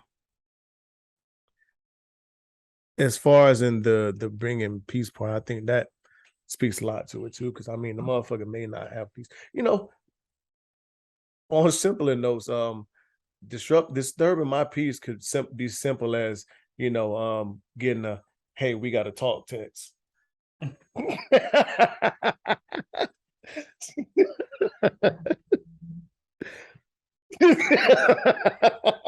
Listen, that's disturbing my peace. You wild. Don't say, well, you wild boy, just off the top of my head. Well, that, or hey, let's talk later. I got something to talk to you about. You know what I'm saying? Like, or no, that's facts though. Or let's say you decide to do something nice.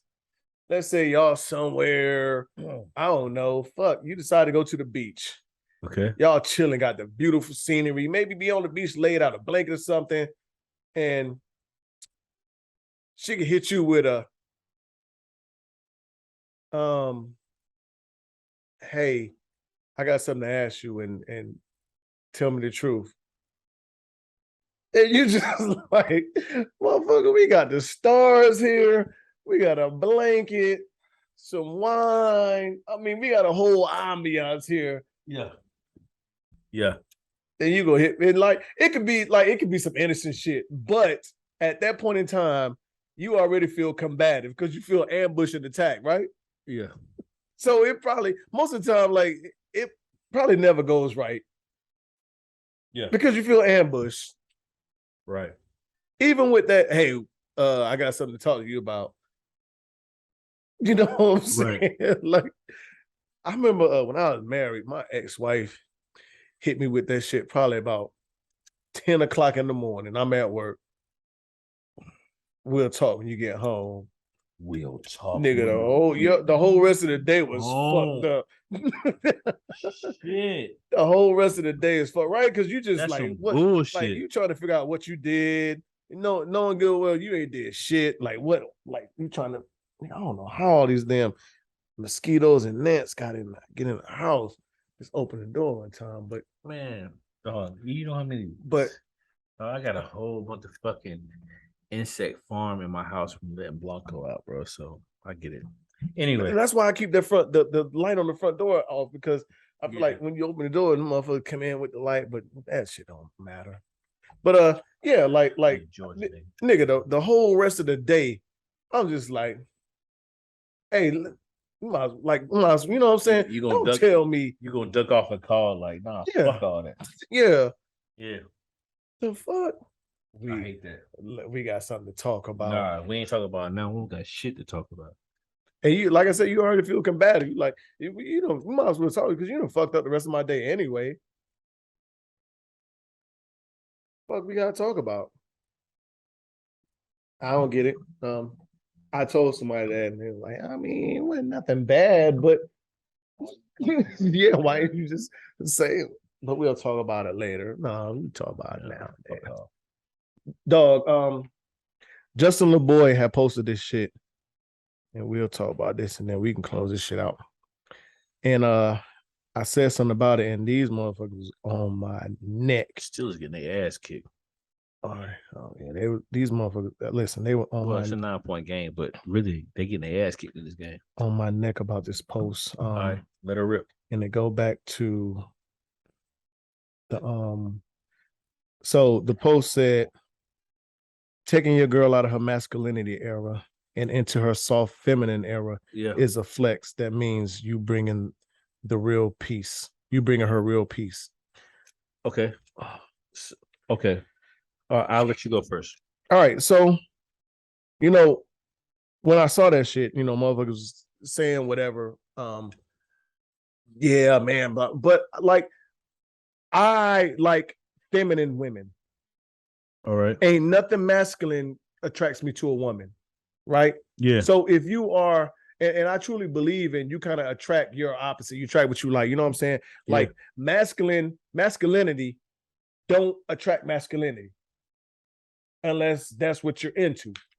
You've never, as a you know, being a masculine man, ever went out and saw a woman that's acting masculine, like she the toughest nigga on the block, she's a real nigga this, real nigga that, and be like, that's me right there. You know what I'm saying? And y'all just, you know what I'm saying?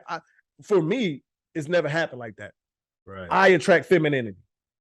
Right. That's the energy that I attract. That's the energy I want. So any woman that's feeling like she's in a masculine state all the time and she need a man to bring a feminine side out of her, I don't think she's gonna find a man to bring the feminine side out of her. She's gonna find a quote unquote beta or feminine man, and they're not gonna bring that shit out of her. That's just like me saying, I need a woman to bring my masculine side out of me.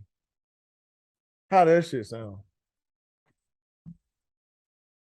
Like dog shit. Right. So yeah, I don't get that shit to where women feel like a man has to bring a feminine side out. No, to come to me or the man that you want, you gotta bring that feminine side to me. Like your masculine side is not gonna attract me and make me feel like, damn, that's the woman for me. Well, I think this is another case of terminology being used wrong. Like when it comes down to being masculine as a woman, like that shit doesn't make sense to me either. Mm-hmm. I think the proper terminology would have been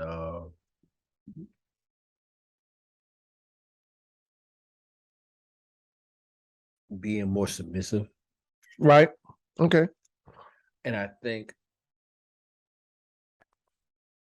when I first heard this is what I thought about, honestly. And this is not always the case, but in a lot of cases, this is spot on. I feel like when you meet a woman, right, she's been through some things, right? She might have been down the road of being with a fuck nigga. And her walls are up. A fuck boy, yeah. Right. That don't mean she's masculine, though. That's what I'm saying. Okay. And that's why I say, you know, the terminology is a little off. But I'm with you. You know what I mean? Like so when it comes down to masculinity or whatever, or we could even go further and talk about single moms. Okay. Right. And having to be both mom and dad. So they are set one way, one to protect themselves, but also to teach their children, young, right from wrong or whatever it is, to raise their kids up right. So again, I think masculinity, I mean, if you want to put it in that boat, all right, cool. Or in that pot, all right, cool, whatever. To each his own. But that's what I think about when I hear that. You know what I mean? And I'm with you on that. And to what you said, like a woman could do all that and be all that and be as feminine as be soft as some motherfucking slippers from Charlotte Russe. You know what I'm saying? Like she could do all that shit, and you know what I'm saying, and not be, I gotta be masculine. I gotta be tough out here. No, no, that's just some of y'all are quote unquote low key niggas and want to be niggas. Like you don't have to be hard. You don't have to be hard and be tough. You know what I'm saying? That don't necessarily make mean you're masculine. You have to display masculine, energy. Just like for a woman to be like, you know what? I'm tired of being, displaying masculine energy or being masculine traits. Like I want a man to come and take out the trash, pump my gas, blah blah blah blah blah blah blah. Like That don't make you masculine. You could be, yeah, he blew him up. You still feminine and you can be feminine doing that shit. That shit. Now, when I say, you know what? I'm tired of displaying feminine traits. I need a woman in my life to wash dishes and fold the clothes and wash clothes. That shit sounds stupid. Sounds sexist as fuck. Hey. Yeah. Like we're putting like it's a basic life skill. Yeah, it's a basic life skill and necessity. You know what I'm saying? Right. Like you're doing like these roles on certain specific chores or whatever else shouldn't exist and whatever else. Like it shouldn't.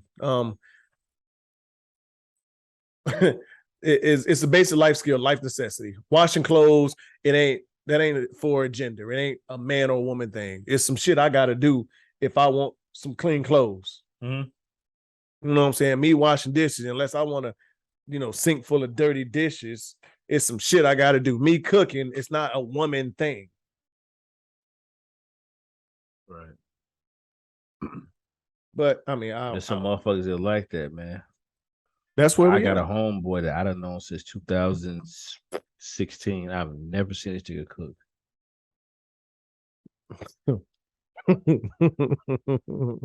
I'm not exaggerating.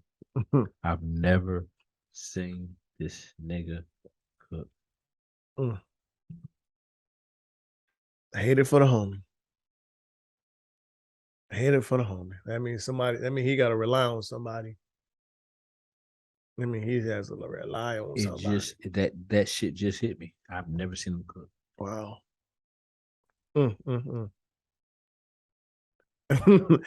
Hate it for the homie. Is it a red flag if you meet a woman and she talking down on her ex? No. Or baby dad? Does that matter? No, because I don't know what the situation is. It's not a red flag for me. Would you talk down on your ex, depending on the situation? Talk down on your ex. Like when you meet a woman, like you be like, she asks you about previous situation, like why are you single? Like what happened? Like, I mean, are you? Anytime the conversation comes up, you got like, yeah, man, I know this motherfucker. Like my ex used to be. Side note, old Kurt Herstreet double dipping, ain't? Yeah. Oh, okay. Yeah. Okay. Kurt and old boy, the other dude. I didn't see who the other dude was. I just saw Kurt Herstreet. I want to say Al Michaels, but yeah.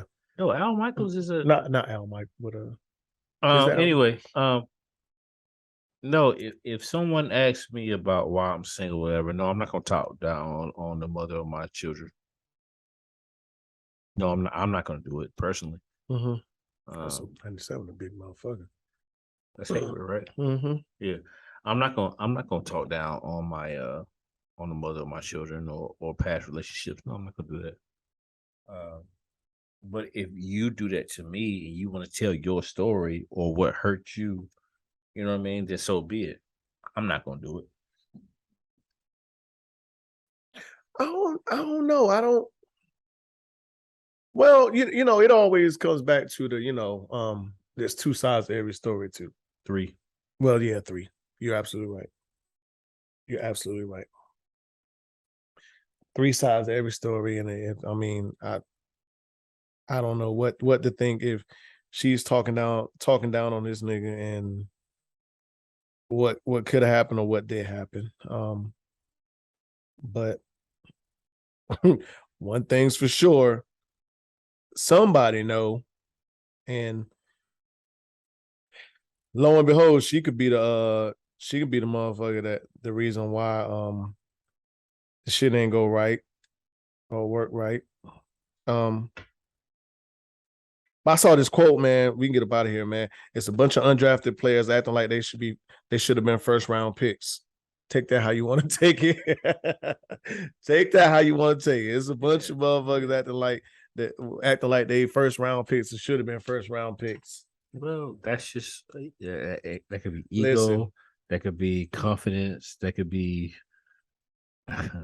whoever talking about pressure and face cards. a lot of your face cards is declined in a lot of places. That shit might be good in damn Timbuktu, but when you take that motherfucker to Atlanta, that face card ain't the same thing. And I just use Atlanta just to be. You're a wild boy. Oh. No, don't look. That was a tweet that I look away, saw, nigga. man. That was a tweet that I saw. I know, but I know you. But that's I know you still young. Dre, that's it. That's it. Rice, I catch everything. Joe Montana, I catch it all. You're a wild boy, man. We gonna leave it at that though. Moving on. But listen, everybody talk about their pressure. I know they do. Everybody say they face card. Yeah, they do, Reg. You know, I'm just telling you, my man, $100,000. So, yeah, I you're got a wild boy, man. Let's move it on. Let's get to these unapologetic truths. I'm trying to get your body.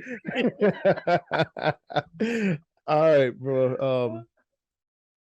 What's worse to deal with? Okay. Mental or emotional baggage? Fuck. Oh. Mental or emotional baggage? Wow. Mental. Oh, hell of a catch. Mental. That's what you gonna say, mental? Yeah, and I think we've talked about this before. I think we have. We're going mental. I'm gonna go mental. Yeah, we have talked about it because I remember my reply to why I chose mental. So I won't go into it, but mental for me. They slaying that motherfucker now. You better. Goddamn, yeah. Get that. Yeah, get that. Kenny in the cut. Wait.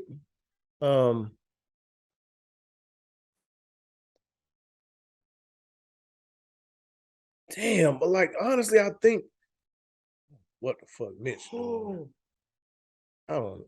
Nah, that look clean. But to go back to it, they gotta review that. That look clean. That look clean. But damn, so emotional,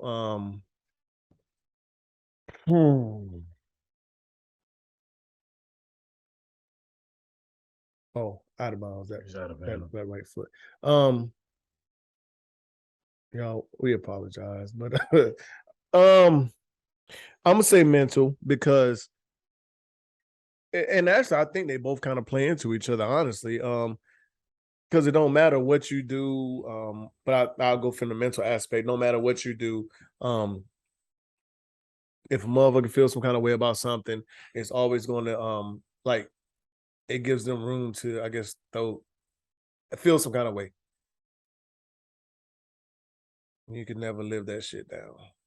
That's as a man, it's nothing worse than being accused of shit. And you know for a fact you ain't been doing shit. You've been scot clean, you know what I'm saying? Like, you know what I'm saying? But you are accused of shit. Like that's probably a bad feeling. That's, you know what I'm saying? Like, nigga, I'm sitting here being the best man I could be. I'm not doing shit. I'm trying to stay out the way. It's motherfucking pussy coming from this way, this way, this way. And I'm, you know, I'm slipping the jab on all these motherfuckers, right? Right. I'm slipping the jab on shoulder roll on the motherfuckers like, yeah. And I'm still getting accused of shit that I ain't even done, you know what I'm saying? So yeah.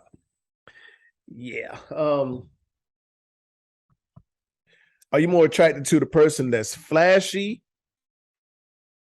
and gets a lot of attention, or a wallflower? You're gonna expose me now. But I'm gonna answer truthfully. I think it all depends. I think once upon a time, the woman that was like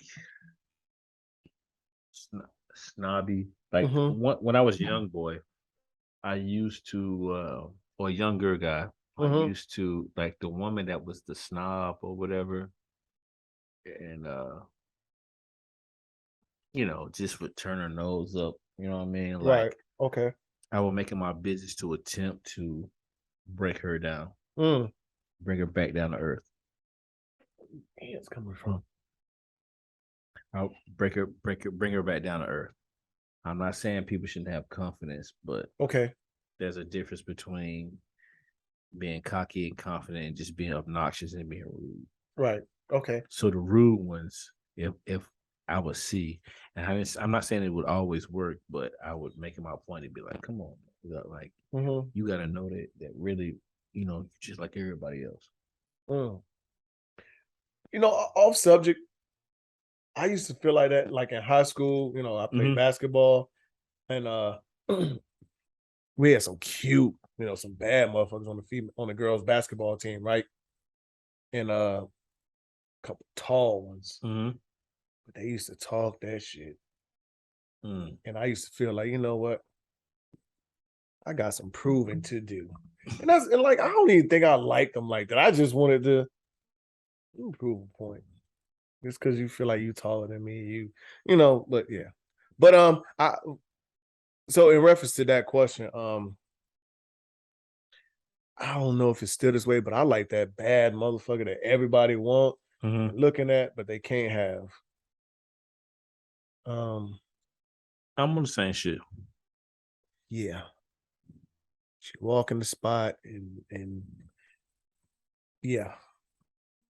So I don't know necessarily if that's the flashy motherfucker or not, because she can be a wallflower that get everybody attention. Well, I did say flashy and or the person that gets a lot of attention. So yeah. Yeah. All right. I got some wife playmate this. Oh, and somebody gave these to me. my favorite. Somebody gave these to me. So this might be the soul edition. Uh-oh. All right. So give me 4 numbers. 1 through 8. 4 numbers. Yep. 1. Erykah Badu. I knew it was gonna be a killer the first one. 2. Jill Scott. 4. Lauryn Hill. 8. Tony Braxton. So what am I doing? Wife, playmate, this. So I guess 2 of them got it. So I got get to stepping. Jill Scott, Erykah Badu, Lauryn Hill, and Tony Braxton. Tony Braxton. Wife, playmate, this. Mm-hmm. My wife would be Erykah Badu. Okay. Really? Yes, really. All right. What? Well, I can tell you why. Yeah, please do. Because she fine as fuck. Okay. The fountain of youth. She takes a bath in that motherfucker. Okay. What she did to Common in Under 3000 is out of this world. So I can only imagine. You want to wear dashikis and shit? I don't want to. But you gotta be a powerful motherfucker to get me in that shit.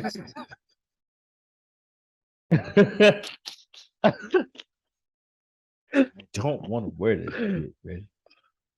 But man, Right. Okay. Yeah. I just gotta know. All right. Right.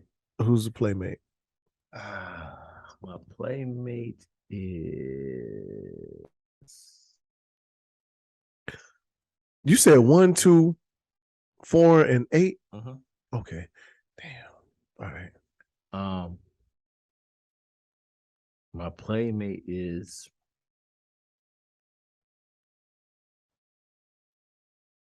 Lauryn Hill. My playmate is Lauryn Hill, and here's why.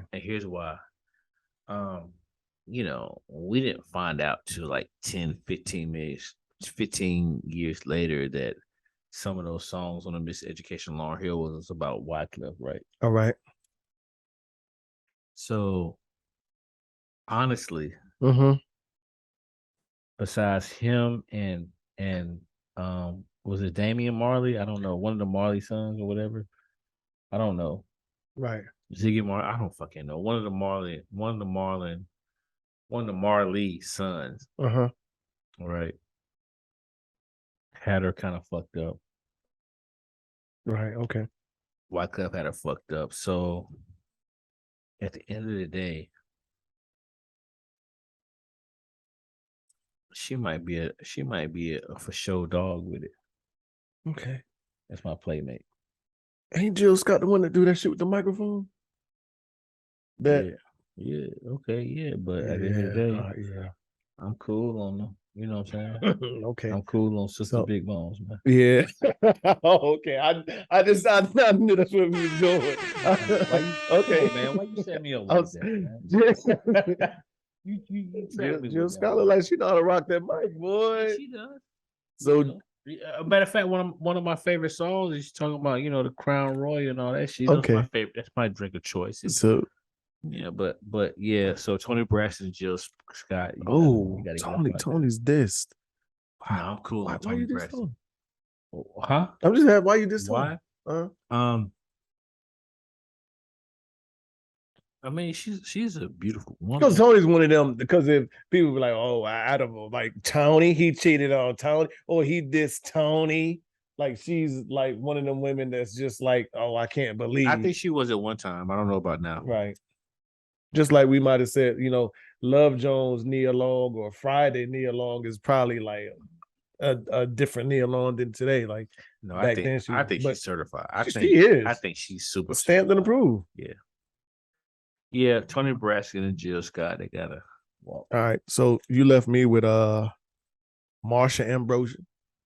I thought I was gonna have Marsha. That's my favorite singer. You left me with Marsha. Okay. Angie Stone. Sade.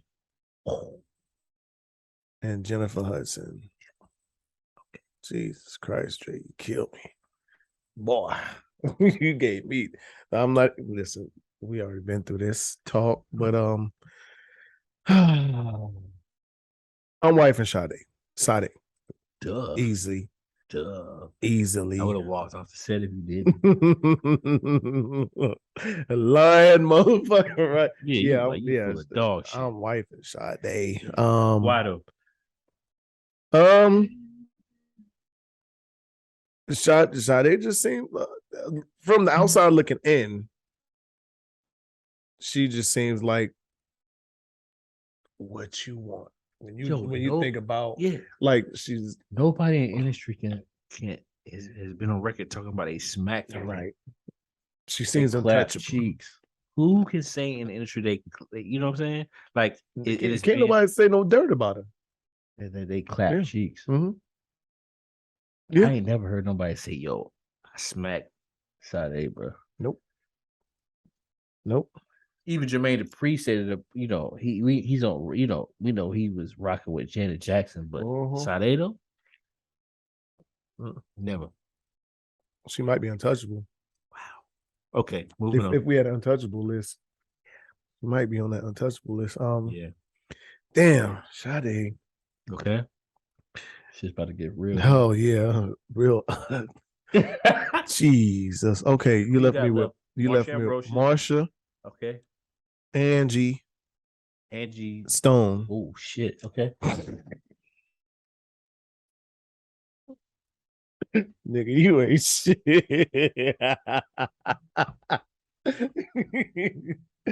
Listen, Angie love her black brothers too, boy. Soul brothers, all that shit.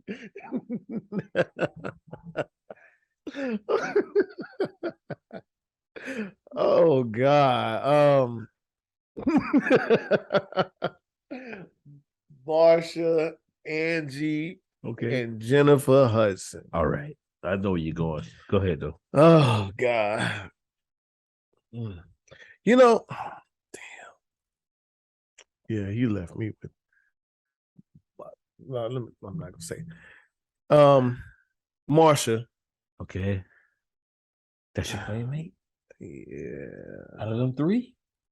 Okay. Yeah. Yeah. Mars is my playmate out of them three. I and honestly, all three of them are bad for me. I don't necessarily find any one of the three attractive. If there was something out of those three that I would want to lay down with and be sexual with in any kind of way, it would probably be Marsha. Angie just don't. Angie don't do it for me. Really? Jennifer. Well, you know what? It depends on which Jennifer Hudson we talking about. No, we talking about present day Jennifer Hudson. This- I know where your what- mind went What? automatically. Hold on, because that's just like talking about Luther. Is it Big Luther or I Skinny? know, You know what I I'm know. saying?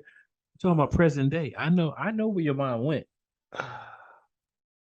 And you can say the same for Marsha Ambrosius too. Yeah, you Don't get can. it You fucked can. up You now. can. You know what? I'm a lip. I like lips, so let's go with Jennifer. I would put Jennifer in there. I like, Jennifer Hudson do got some, yeah. So playmate Jennifer Hudson. So Marsha and Marsha and Angie Stone. Yeah, gotta they walk got the to plank. get the fuck on. They gotta walk. They got to get the fuck on. All our matey. All right. I respect it. Jesus Respect. Christ. I would have took Jill from you. That's Jilly what from Philly. She could have Jilly. rocked the mic. Okay. I would have traded Jilly for Angie Stone. I would have. You was gonna diss her anyway. Yeah, I wouldn't. I wouldn't have gave you that trade. Yeah, no.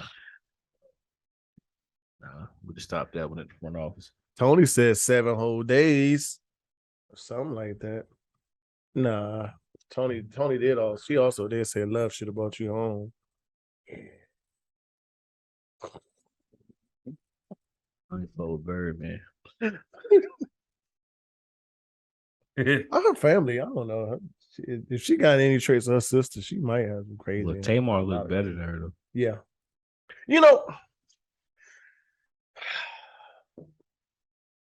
Tamar looked better than her, bro. Tony, Nia Long, Okay. Beyonce. All right. There's a whole there's some more. Stacey Dash is on that list. You know what I'm saying? Like Sanaa Lathan. But going back to that, damn, she got cheated on Conversation. Yeah. It's a lot of to each his own. Like a lot of these women aren't as beautiful and sacred. Like some people might look at Beyonce and be like, well, what makes Beyonce different from a Sade or an Ashanti? I feel like Ashanti's someone might say that. Yeah, I feel someone else might say I feel like such and such. It's the mystique, man. Right? Yeah, it's like you know what I'm saying. I'm not saying like she's a beautiful woman. Yeah, but it's the and all of them are. Yeah, they are. Yeah, but nothing look wise puts her ahead of the women that we named. Excuse me. So I get it. Yeah. It's all about preference. Yeah, that we already talked about. Yeah. Yeah.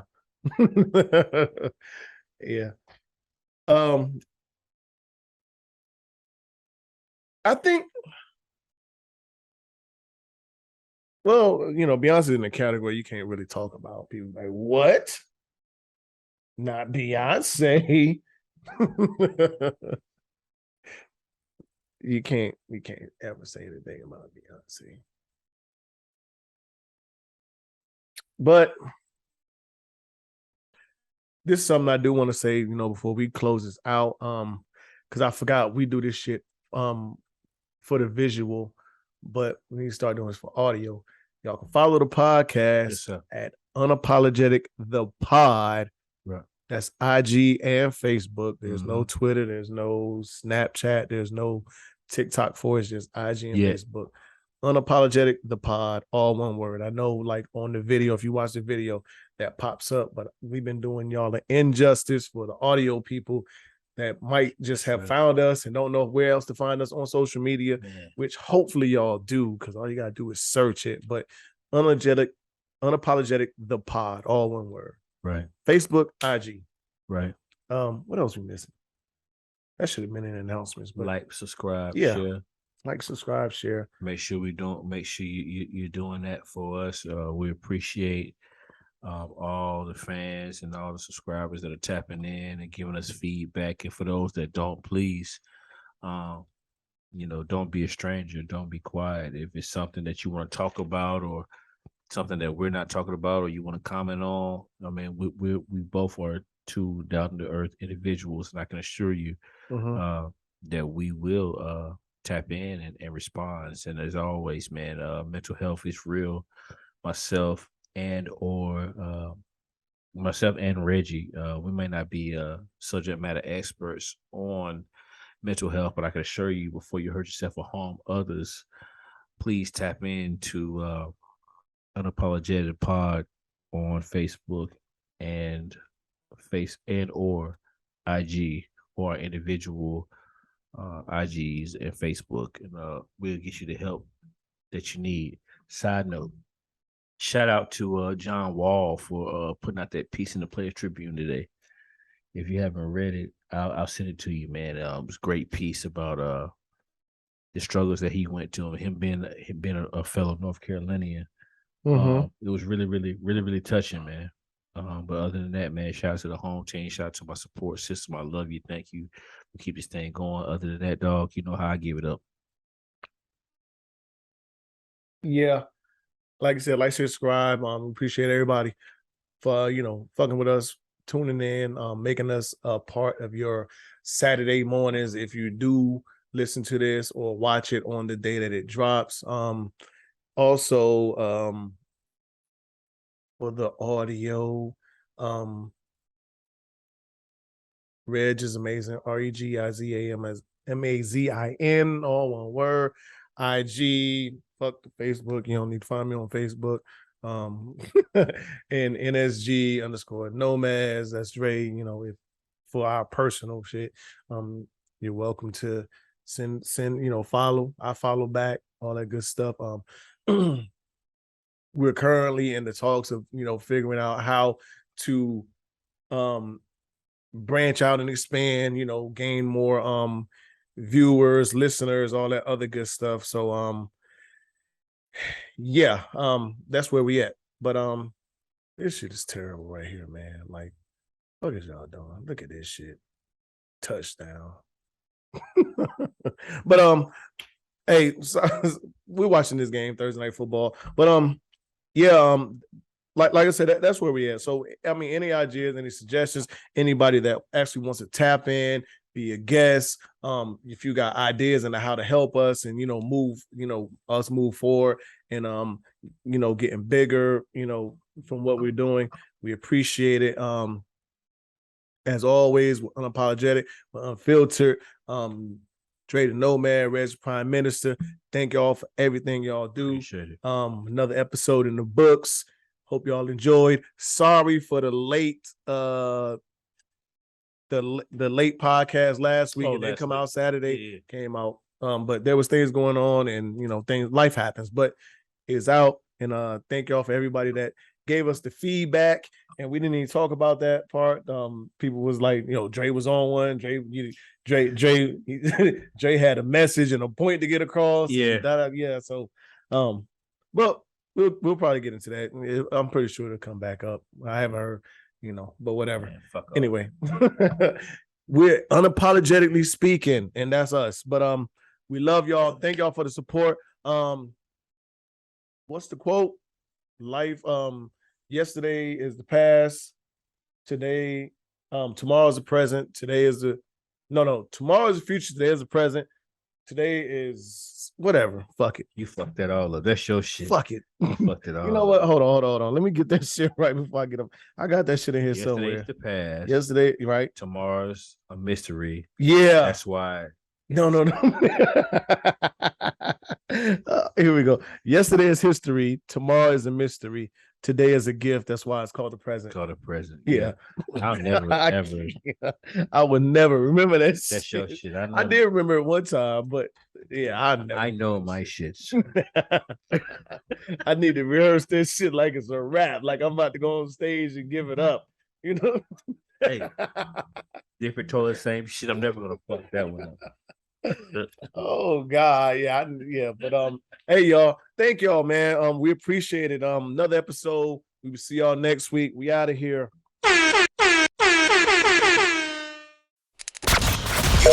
You know what it is. Thanks for listening to another episode of Unapologetic, the podcast. Don't forget to share, like, and subscribe. Better follow me.